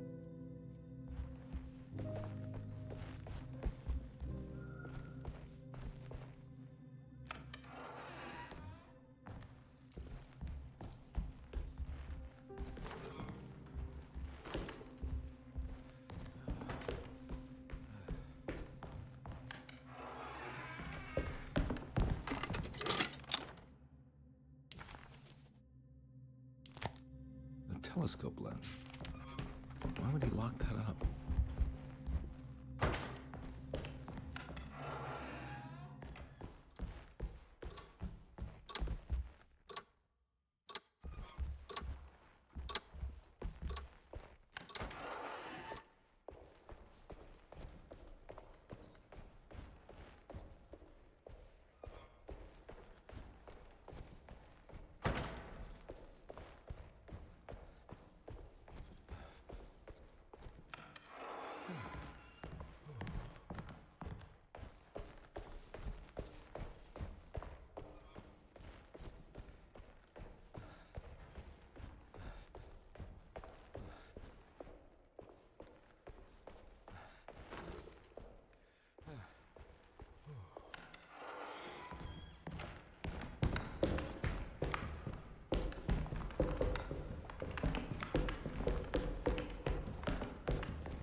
key.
Whoa.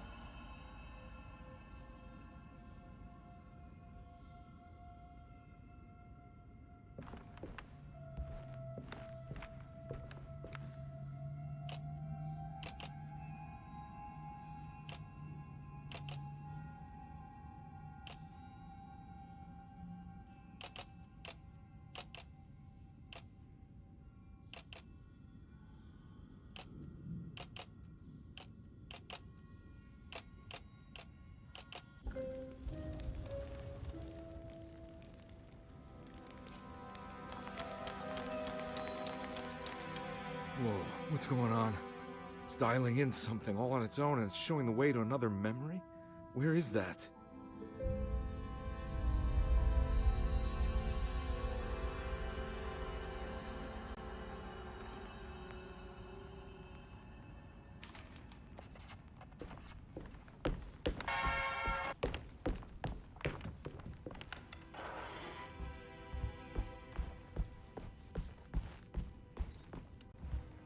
Now we're talking.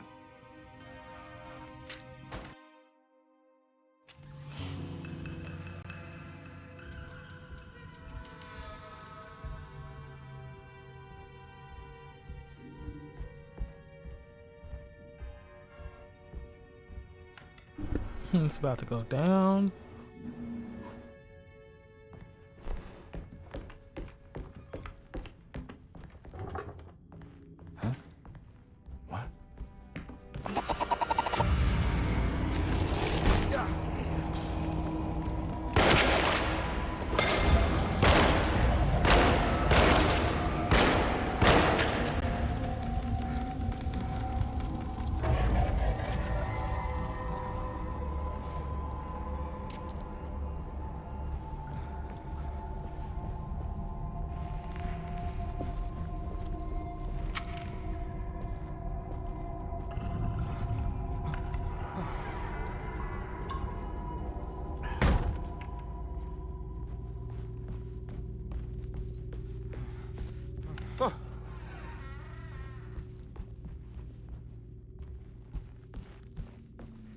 go?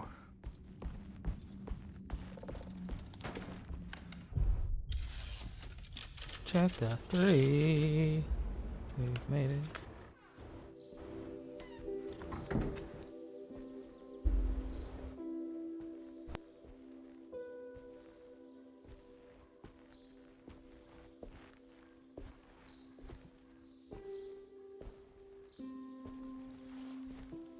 I'm glad to see you made it.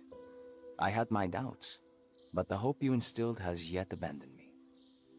I guess this must be Tarawea. Who are you? My name is Juan Luis Jorge, and this is indeed the convent of Tarawea. You'll have to excuse me, but Yermi never got your name. The name's Edward Carnby. I'm a private investigator. You're not a patient, are you? No.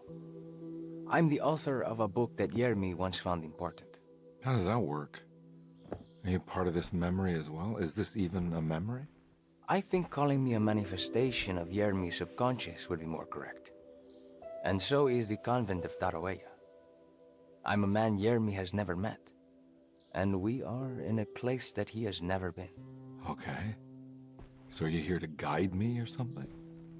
I have no more purpose than you do. I simply am. I will happily help you, of course, if I'm able.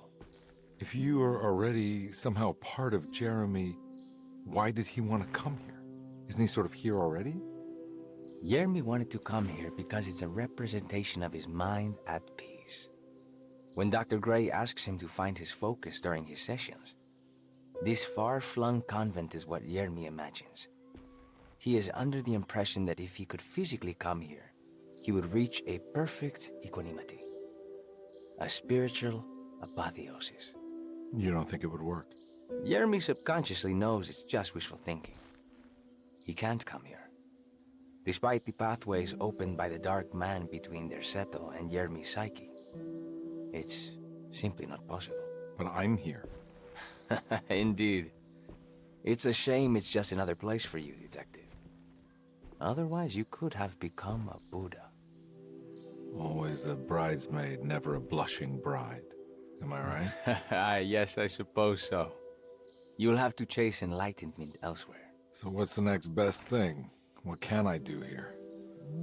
You should seek out the convent library and try to find the truth about Yermi's relationship with the Dark Man. It's the sort of knowledge he represses and is unable to reflect on. Will it tell me how to break the pact? Perhaps. At least you'll have something to confront Yermi with. Wait, why can't you just tell me? I don't know such things. You'd be better off consulting the texts of Dr. Freud if you want such answers. No thanks, I hate shrinks. There is another thing you should know about the library. He is here as well. The Dark Man has been working his way through the text for a long, long time. He's here? How am I supposed to get past him? Be careful, Detective. Oh, jeez. Just perfect.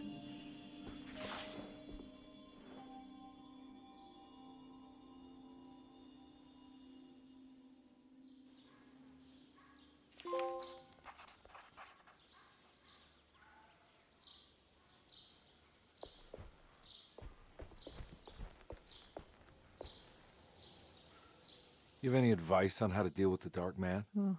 I suppose suppression could work. Try not to pay him any attention.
There's something missing.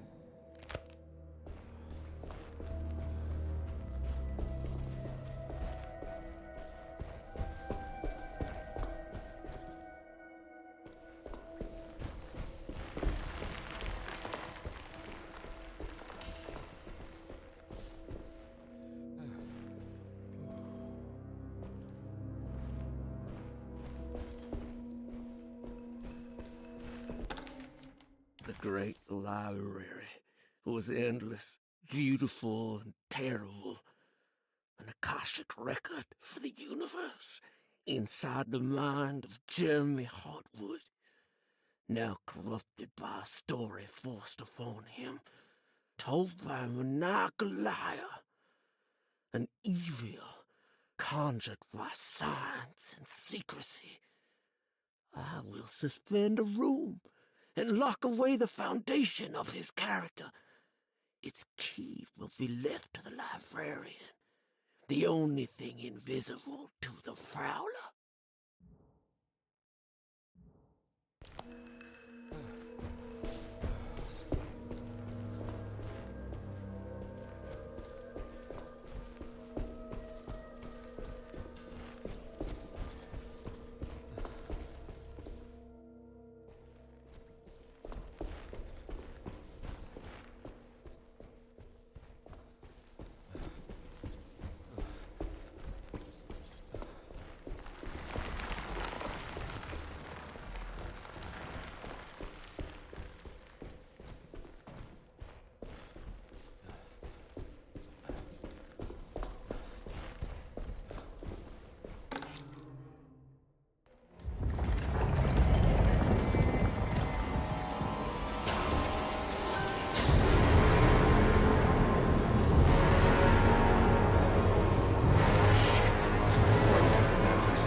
Well, damn.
was in the hot autumn that I went through the night with the restless crowds.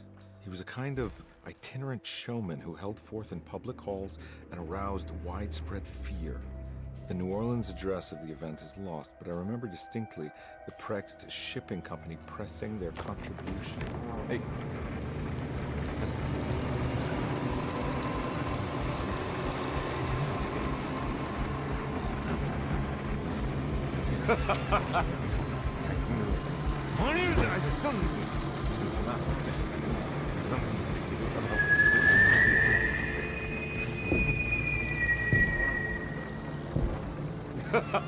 Detective! What? What?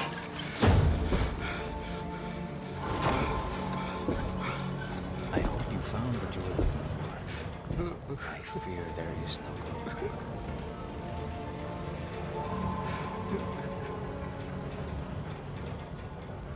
I was so close. There must be something I can work with. Come on, Carnby, think. Think. The shipping company. Prext. Right. Good luck, detective. Good luck.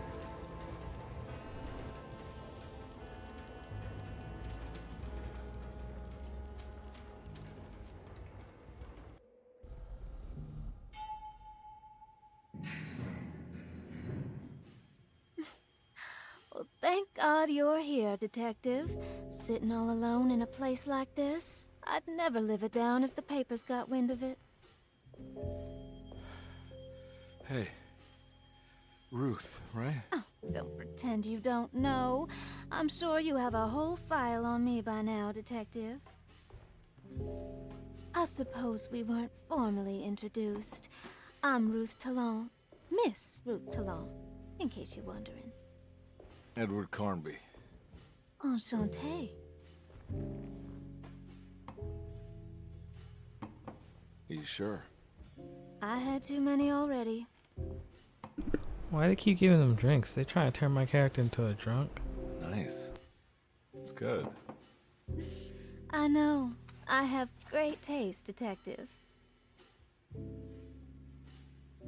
I heard you're trying to break Jeremy's promise to the Dark Man. Yeah. Do you know anything about that kind of stuff?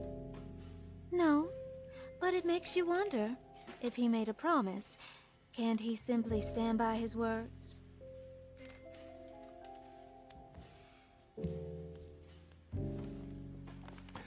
Look, I'm just trying to get Jeremy out of a bad deal, so he'll come back with us to New Orleans. Well, if all fails. What are you doing? It's a sign of submission to the Dark Man. I saw it in a dream once. What?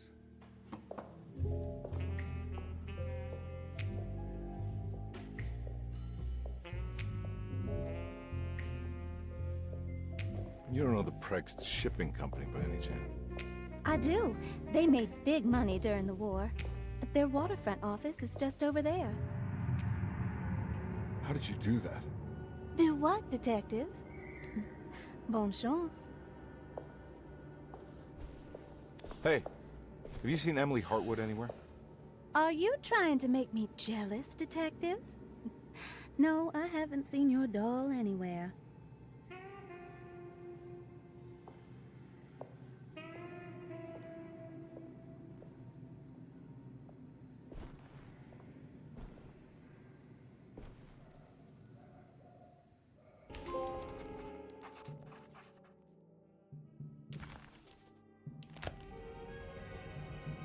Prext Shipping Company.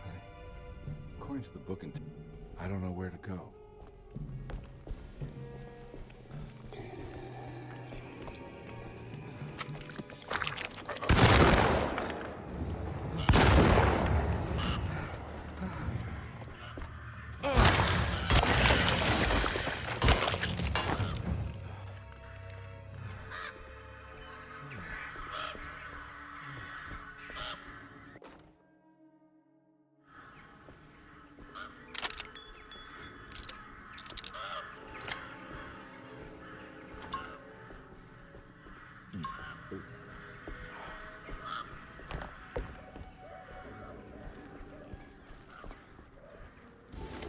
Okay.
The sewer system has a tunnel running right below Preg's shipping company. I bet I can use it to get inside.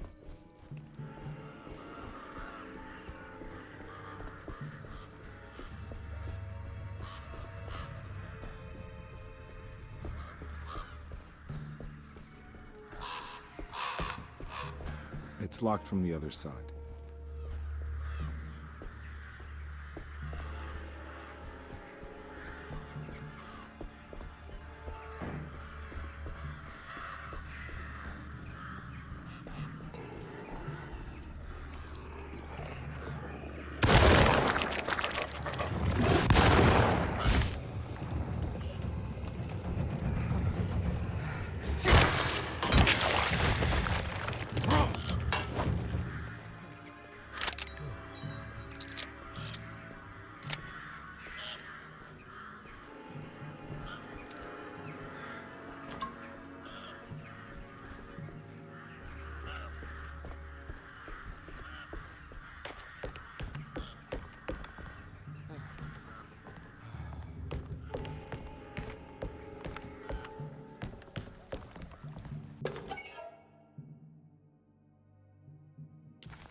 No way I can get this out of the way with my bare hands.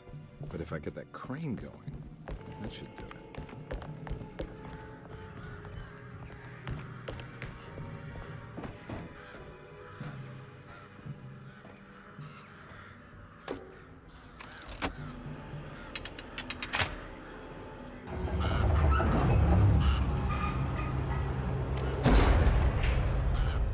All finished.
inside the warehouse. The office must be upstairs.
Hey, I always wanted to try one of these.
It gives you the option to play, but it doesn't play any audio.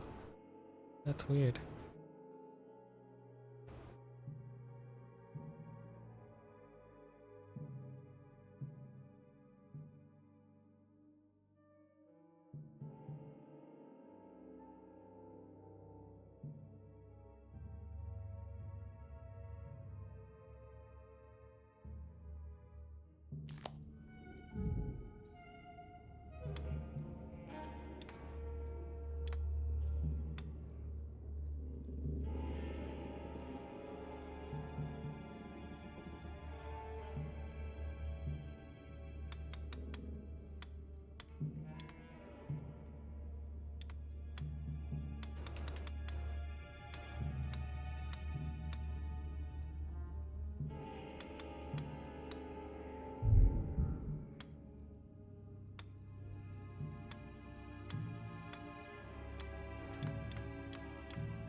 Cargo Manifesto. September 19th, 1892. Breck Shipping Company delivered 4 steamer trunks, 1 Egyptian sarcophagus, and a large wooden crate belonging to the showman called the Black Pharaoh, performing at 18th Street.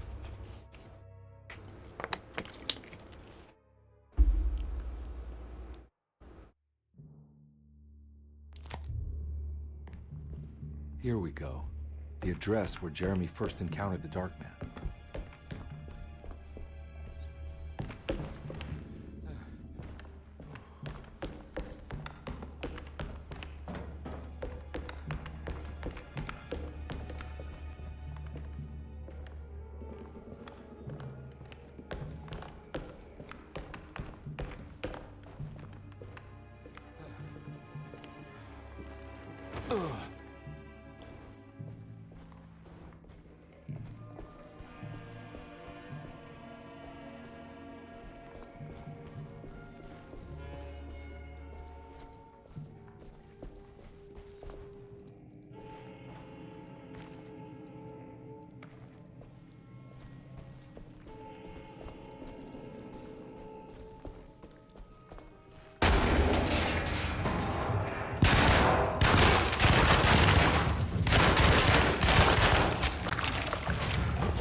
Looks like the fog cleared up.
Should change his clothes. Look like shit going in there.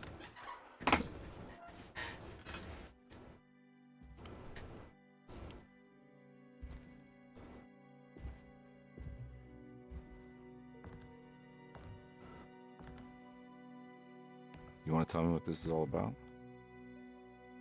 Welcome, Detective, to the greatest show this side of the Mississippi. Now the hotel, the Black Pharaoh, the ancient magician who lived 1,000 lives and wore 1,000 masks. I can see why you settled on calling him the Dark Man. Saves your breath. So, you got scared by a stage magician, and now he's living inside your head. You can mock me, Detective. You would be the crazy one to think his presence can be Nord. Look where we are!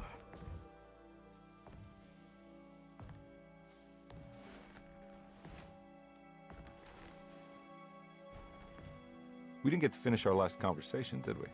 You were about to tell me how to break the contract with the Dark Man. No, we can't. We would turn her loose on the world. So many innocent would die. But there is a way to break out of the deal. There is. He offered me a way out. Steps to take. What are they? You'll never find them. They're forever entombed in his sunken desert temple. Jeremy, I'm not your enemy. Tell me where to go. How do I find the temple? No, we can't. I have to make this sacrifice. God damn it, Jeremy. I'm gonna save you. Don't worry.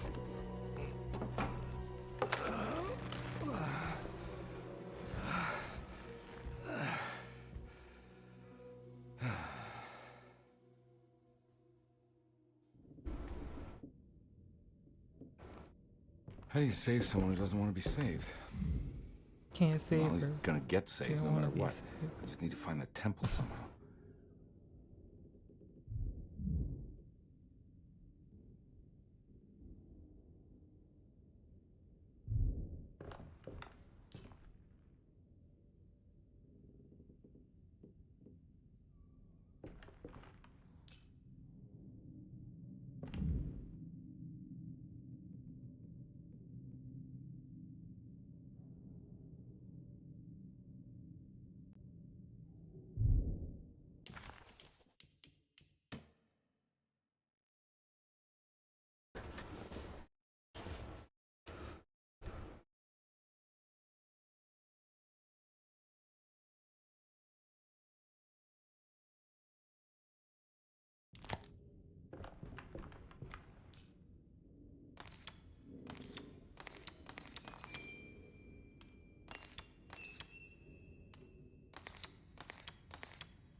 Oh.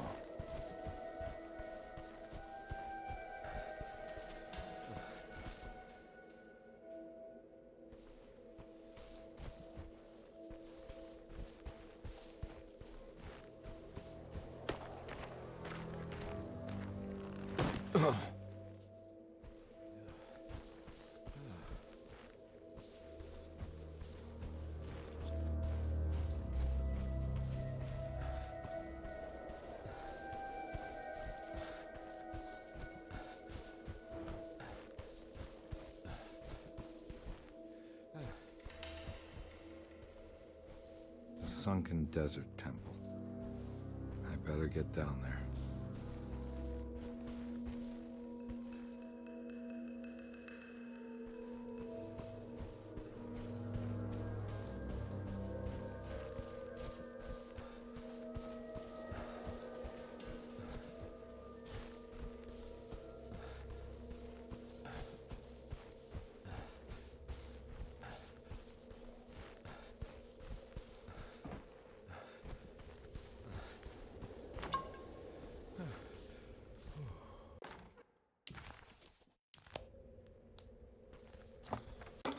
The temple of Nephron-Ka lies under our camp. Despite all efforts, that unholy site did not collapse, but sink beneath the sand. The pharaoh is long dead, his name meticulously stricken from all ancient writing. But that stage meant for blood and terror remains. The temple is said to be lightless, built to harbor all the haunters of the dark found in the very depths of our universe. Calling on the gods meant creating a bridge between our world and theirs. The terrible Aldebaran of Taurus, the Black Sun, was seen as the most important star in the night sky. Because, according to the Kitab al-Azif, it was said to be the home of that crawling chaos known as Nyarlathotep. Through ancient mechanisms, it was said that the priests could open shafts channeling the light emitted by that strange stone called the Shining Trapezohedron. The Shining? Several streams pooled together above the statue of that dark man would then be sent through space towards the Black Sun, a message to the gods. The gifts bestowed on the sender are completely undocumented, but often assumed to involve dark blood pacts, where souls are traded for malicious miracles.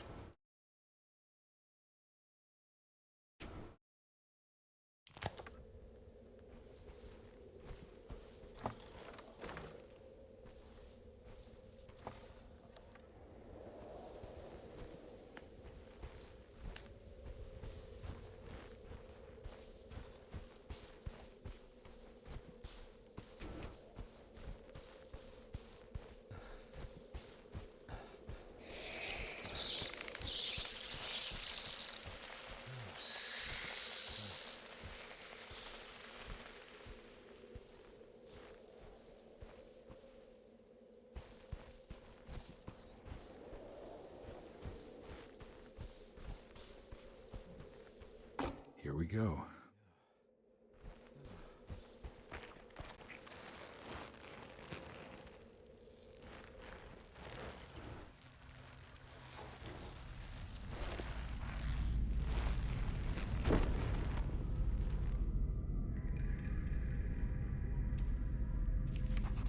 It's the star constellation from one of Jeremy's books. The Taurus. And one star's clearly bigger. Must be important.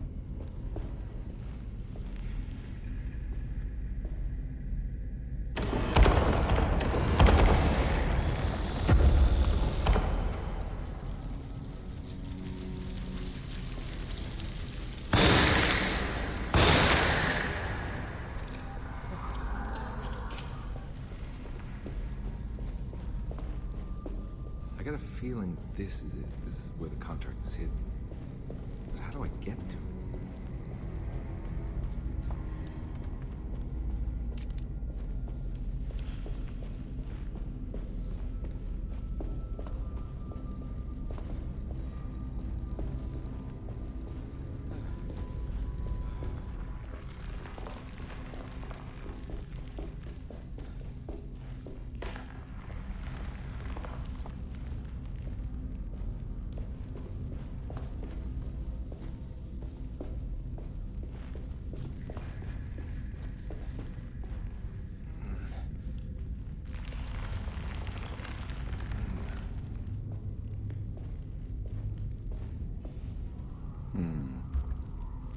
There's something missing.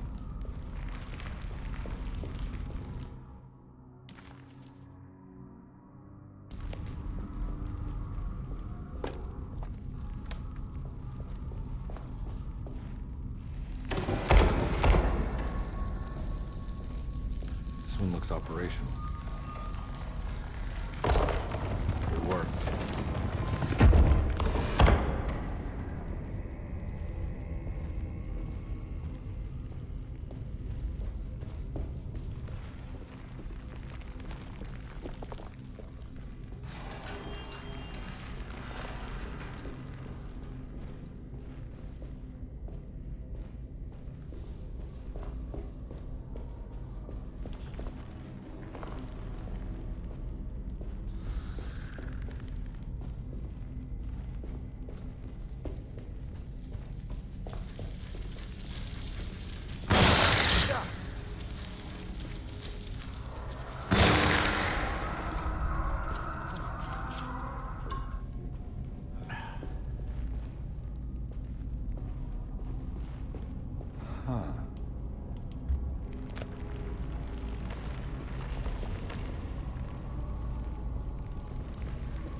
It'll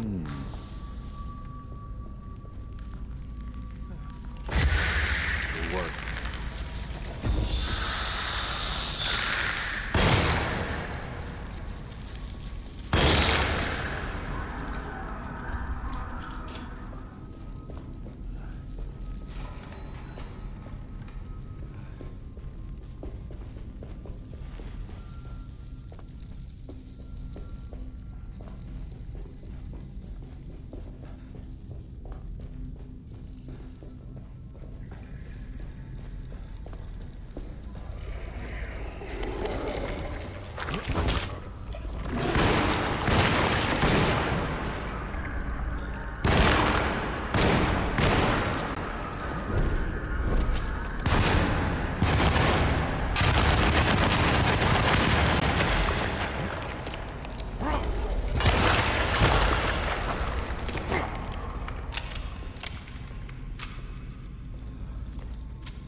ready to collapse.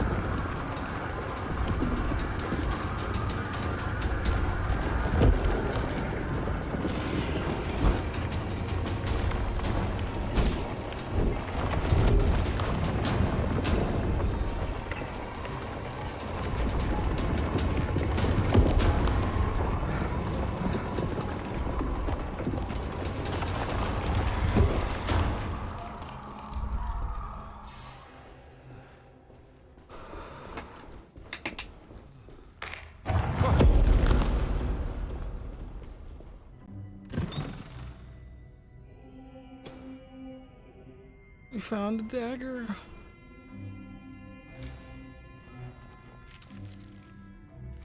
And a note. Acknowledge psychological trauma, break through barriers of self-deceit, temper manic behavior. These are the Dark Man's terms. The contract. Huh?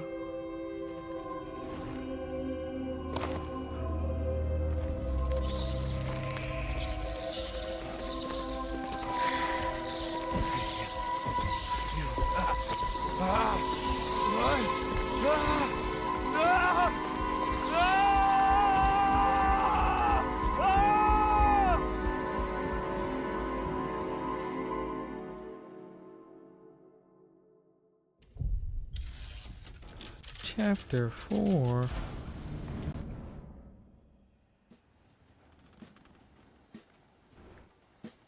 Hey. Hey, detective?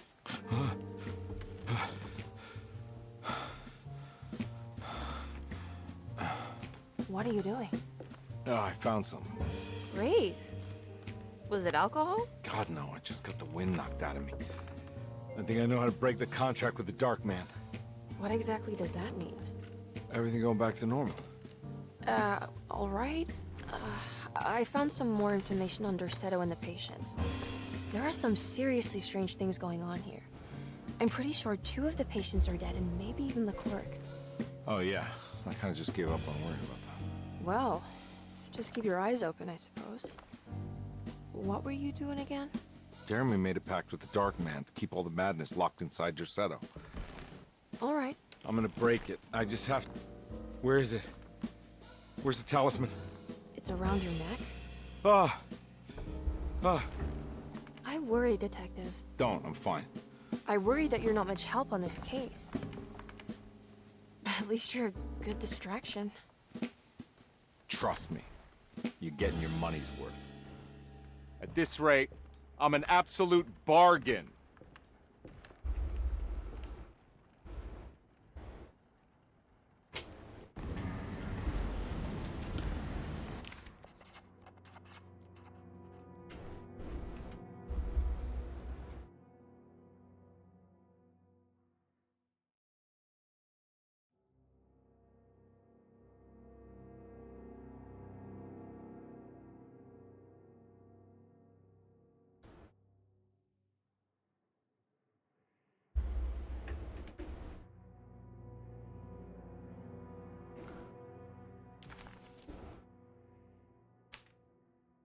He must first acknowledge psychological trauma in order to proceed. The lying must stop, so we can break through the barriers of self-deceit. Finally, temper manic behavior. Medicine has failed me. Nothing can be done to dispel the hardwood curse. Only the sacrificial dagger may release the despair from Jacob's eye. Yet, doing so would be the doom of Dorsetto. Let this curse of mine be a weapon for once. I accept your demands. Oh, crawling chaos. Build your prison around this godforsaken hospital. When evil has been starved, I will stay buried forever.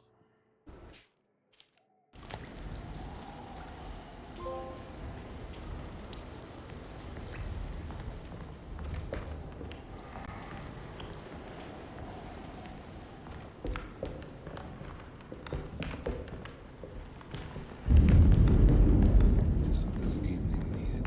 Some ambiance.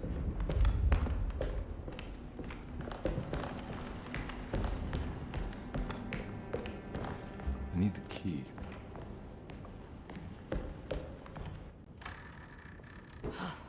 Got to be around here somewhere. He wouldn't leave this house. I don't know what to think anymore. You run into that detective fella? Who is he? Can he be trusted? I think he one of the good guys. Well, you know, like us. Will he be all right with her coming? Praise the mother. He don't need to know about all that. Just help the job. Just calm down. Ain't time yet. God, it hurts. As far as I can tell, Detective Comby seems to be solving problems, not causing them. Just be ready in case he starts anything.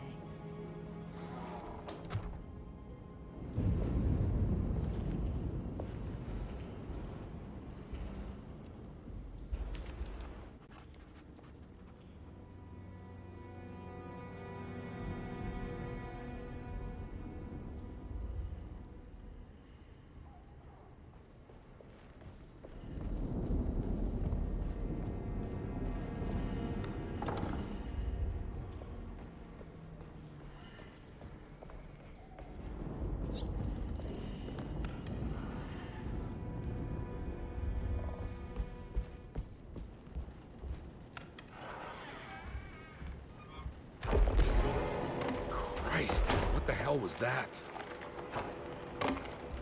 It's blocked.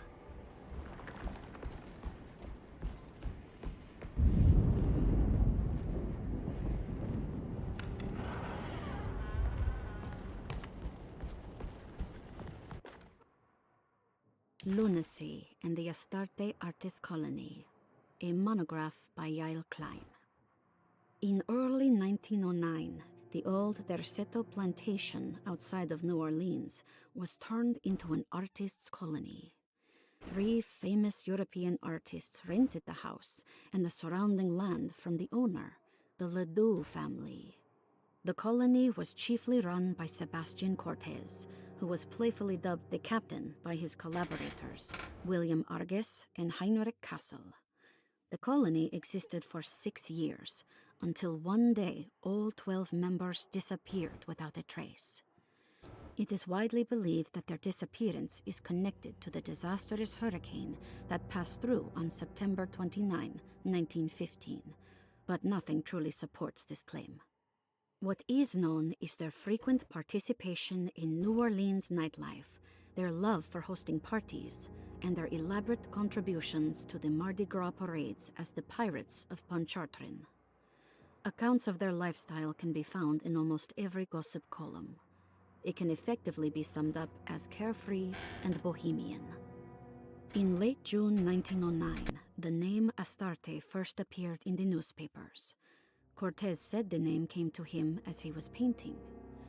There is never any claim to knowing about the ancient Phoenician fertility goddess with the same name before this time.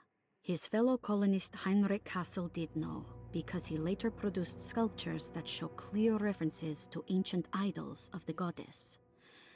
It's impossible to know for sure how this name suddenly made an appearance, but it is interesting because of Derceto's history. Even the name Derceto is the Greek name of a Syrian fertility goddess. In the case of naming the plantation, Derceto was certainly not an accident. We know that Elijah Pickford intended to build a temple for his cult, for he had distributed pamphlets 2 years prior to the purchase of the land, advertising his intentions. His followers were estimated to be almost 100 men and women, mostly sailors, Maroons, and Cajuns, when the plantation was built. To outsiders, Derceto registered as an ordinary slave plantation, which enabled Pickford and his flock to remain hidden for decades. The official story is that the cult lasted until 1862, when the Union Army came and burned down the plantation and scattered all who lived there. Following the Civil War, new people started to congregate in the ruins of Derceto to invent a new fertility goddess, the Shub Niggurath. As much as Derceto is a particular name to have heard of, it's not entirely uncommon among the learned. Astarte is equally known and could have been subconsciously chosen by well-read artists. Shub Niggurath is, on the other hand, very uncommon. Almost impossible that anyone in Louisiana would have heard that name. The name is referenced only in rare books like Unaussprechlichen Kulten and the Necronomicon, and is believed to be a bastardization of Arabic words meaning pertaining to the dark young. The few paragraphs printed on the goddess are so upsetting that no one in their right mind would want to build a religion resting on such qualities. The Shub Niggurath cult was hard to get rid of, but it is believed that despite the police jailing and killing several cultists over the years, the main culprit in the cult's demise is the cult itself, which seems to line up with every instance of cult activity on Derceto's grounds. When Captain J.W. Norton of the Union Army arrived, he described the people at Derceto as malnourished and maniacal. As much as the army tried to save them, they fought back with fervor, as if nothing was going to stop them from slowly destroying themselves. While the disappearance of the Astarte Artis colony remains a mystery, the recurring motif seems to suggest that their fate involved lunacy and a hunger for self-sacrifice to that fertility goddess with 1,000 names.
Mrs. Thompson, I understand the last week has been busy.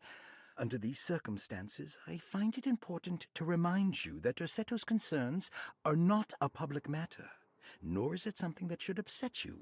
Please continue your excellent work, and don't spend a thought on the death of Perosi, or, more importantly, the suicide of Cassandra Beauregard.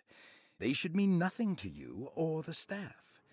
I rely on your loyalty, and trust that your close kinship with the Tabois siblings will keep Derceto's secrets hidden. Dr. Gray.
must be a spare key to Dr. Gray's office in here somewhere.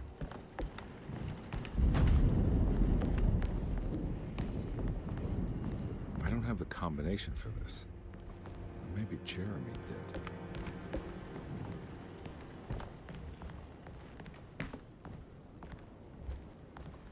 I need the key.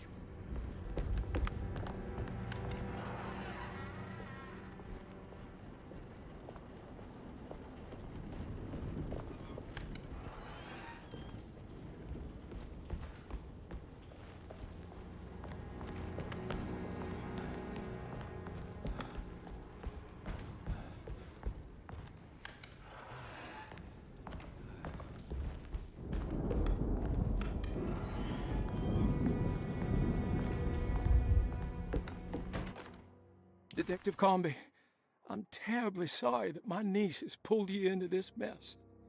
Please, with all my blessings, take her away from this cursed place. I have destroyed that Eater of Worlds and locked it away in the attic and retreated to a place of hiding. Tell Emily I'm safe. Tell her all the lies you can think of to make her listen. Take her back to New Orleans. Sincerely, Jeremy.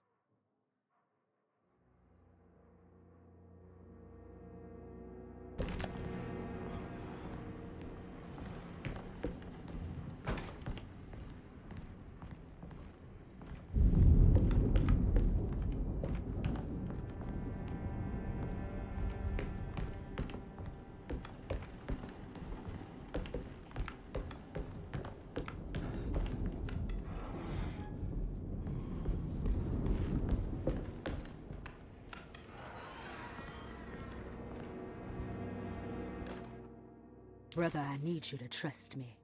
This is the most important moment in our family's history.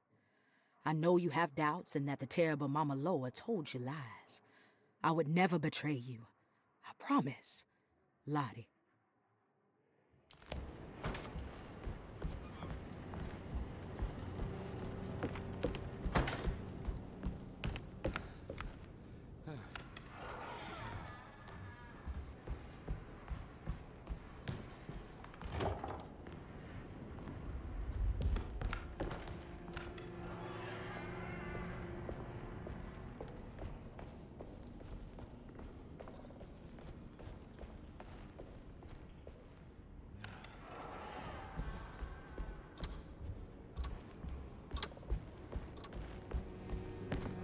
I don't want to run into the orderlies right now. Not sure I can trust them.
Detective Conby. Good to see you again. Solved your case yet? I'm trying. Hey, Grace, you okay? Oh, she is just peachy, Detective. Are you looking forward to the Feast of St. John, Grace? I can't wait. Kids, ain't they great? What exactly are you planning for tonight? Oh, not much. We eat, we drink, we pay tribute to the wishing tree in the conservatory. The usual. Then why all the excitement? There is just something about tonight. Something's different. I think we all feel it. Besides, we got ourselves some new words for the prayer thanks to your buddy Jeremy. She'll come and turn the world inside out, and things will begin again. That sounds strangely threatening. You should come.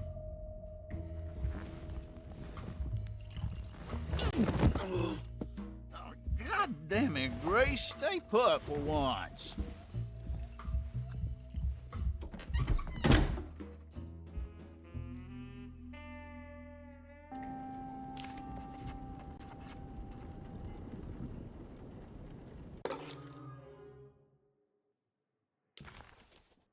Better hold on to these.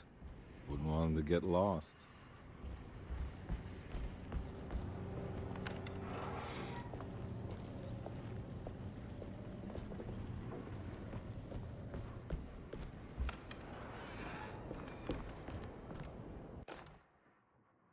Jeremy knew that the only one who could help him now was the guest in room number 3. The room seemed to have been empty for so long. But that wasn't allowed to be true. The story needed to be different. To include something from the outside, he would bring the guest back to room 3 and show them what was in that safe. 913. But those were not the right numbers. That was the combination for the safe in the clerk's office.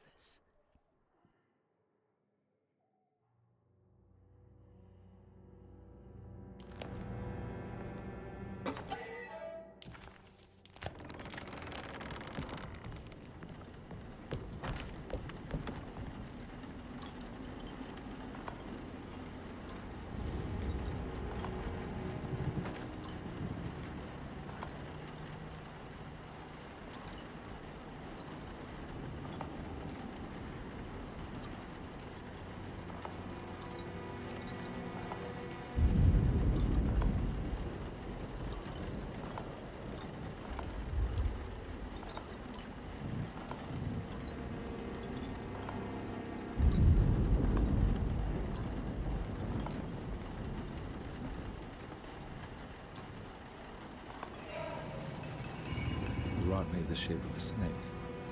There must be something important to find here. Maybe it has something to do with the numbers on the labels.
It worked. The last guest in the empty room suffered from severe maladaptation. I must write this down, because if I understand the condition sufficiently, it could make me deny this fact at a later date, and there is reason for me to think I may come to suffer the consequences from this dysfunction, as some who came in contact with the guest seemed to adopt a new worldview in which everything was predetermined but broken. Upon accepting this worldview, some memories became unmanageable and later rejected. I do not know what this means. I cannot even remember the fate of the guest. I think they were simply misplaced one day and forgotten. Just like all documents pertaining to this guest, they have all been destroyed, or they never existed in the first place. Who wrote this? There has never been a guest in the empty room.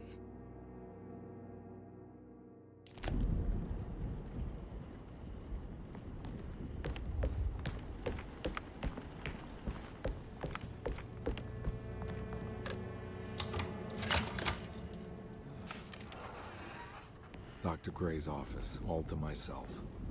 Let's see if we can figure this guy out.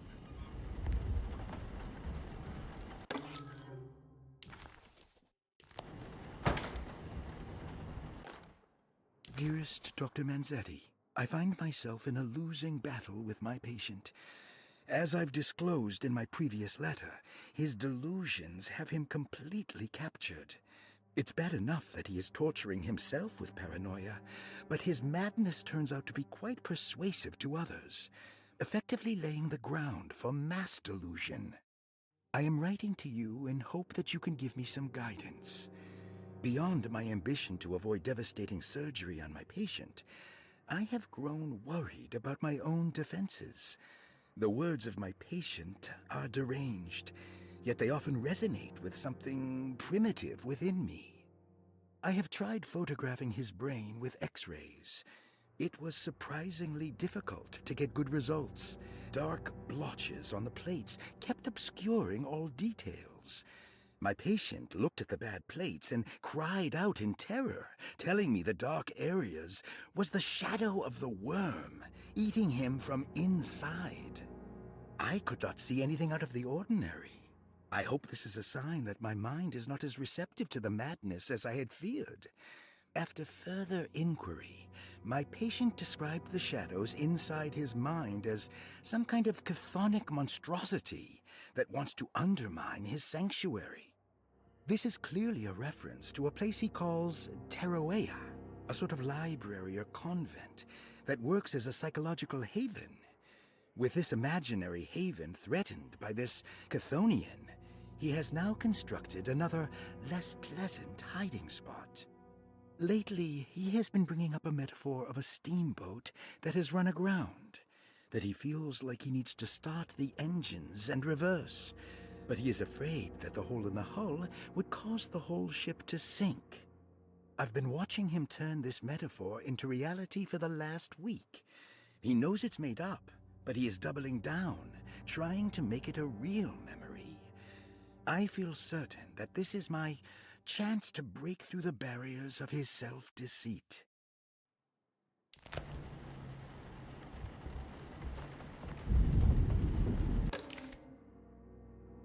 This is where McCarthy has hidden my favorite young.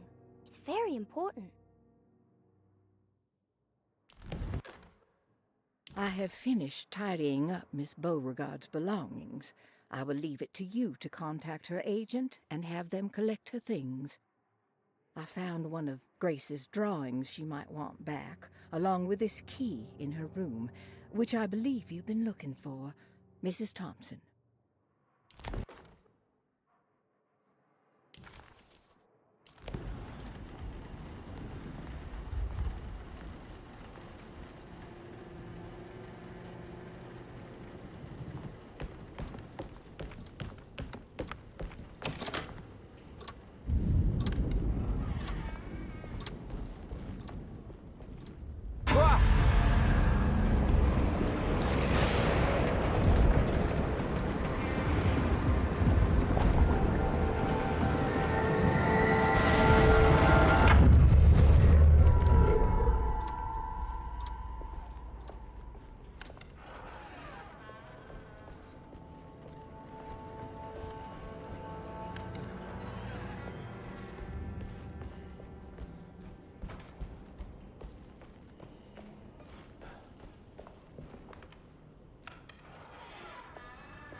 surprisingly neat.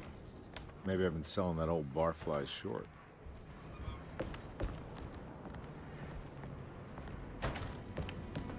Looks like McCarthy has something hidden inside.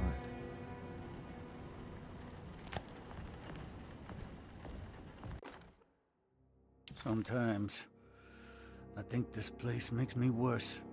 That Derceto might be my grave. A coffin made of ostentatious architecture. A Taj Mahal for the drunken depressed. There's something about Derceto. Something about Dr. Gray. Like we all pretend that we're here to get better, when in fact we are here to be forgotten.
Take this much more.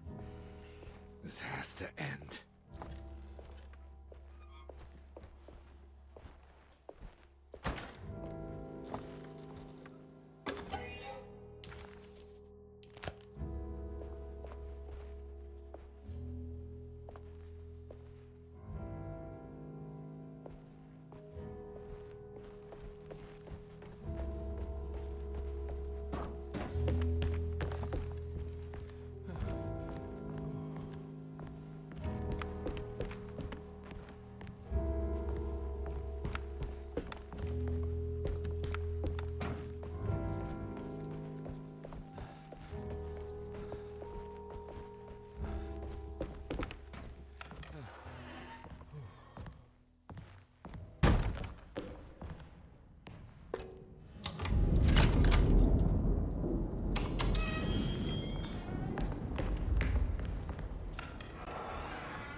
This doesn't look good.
There's something missing.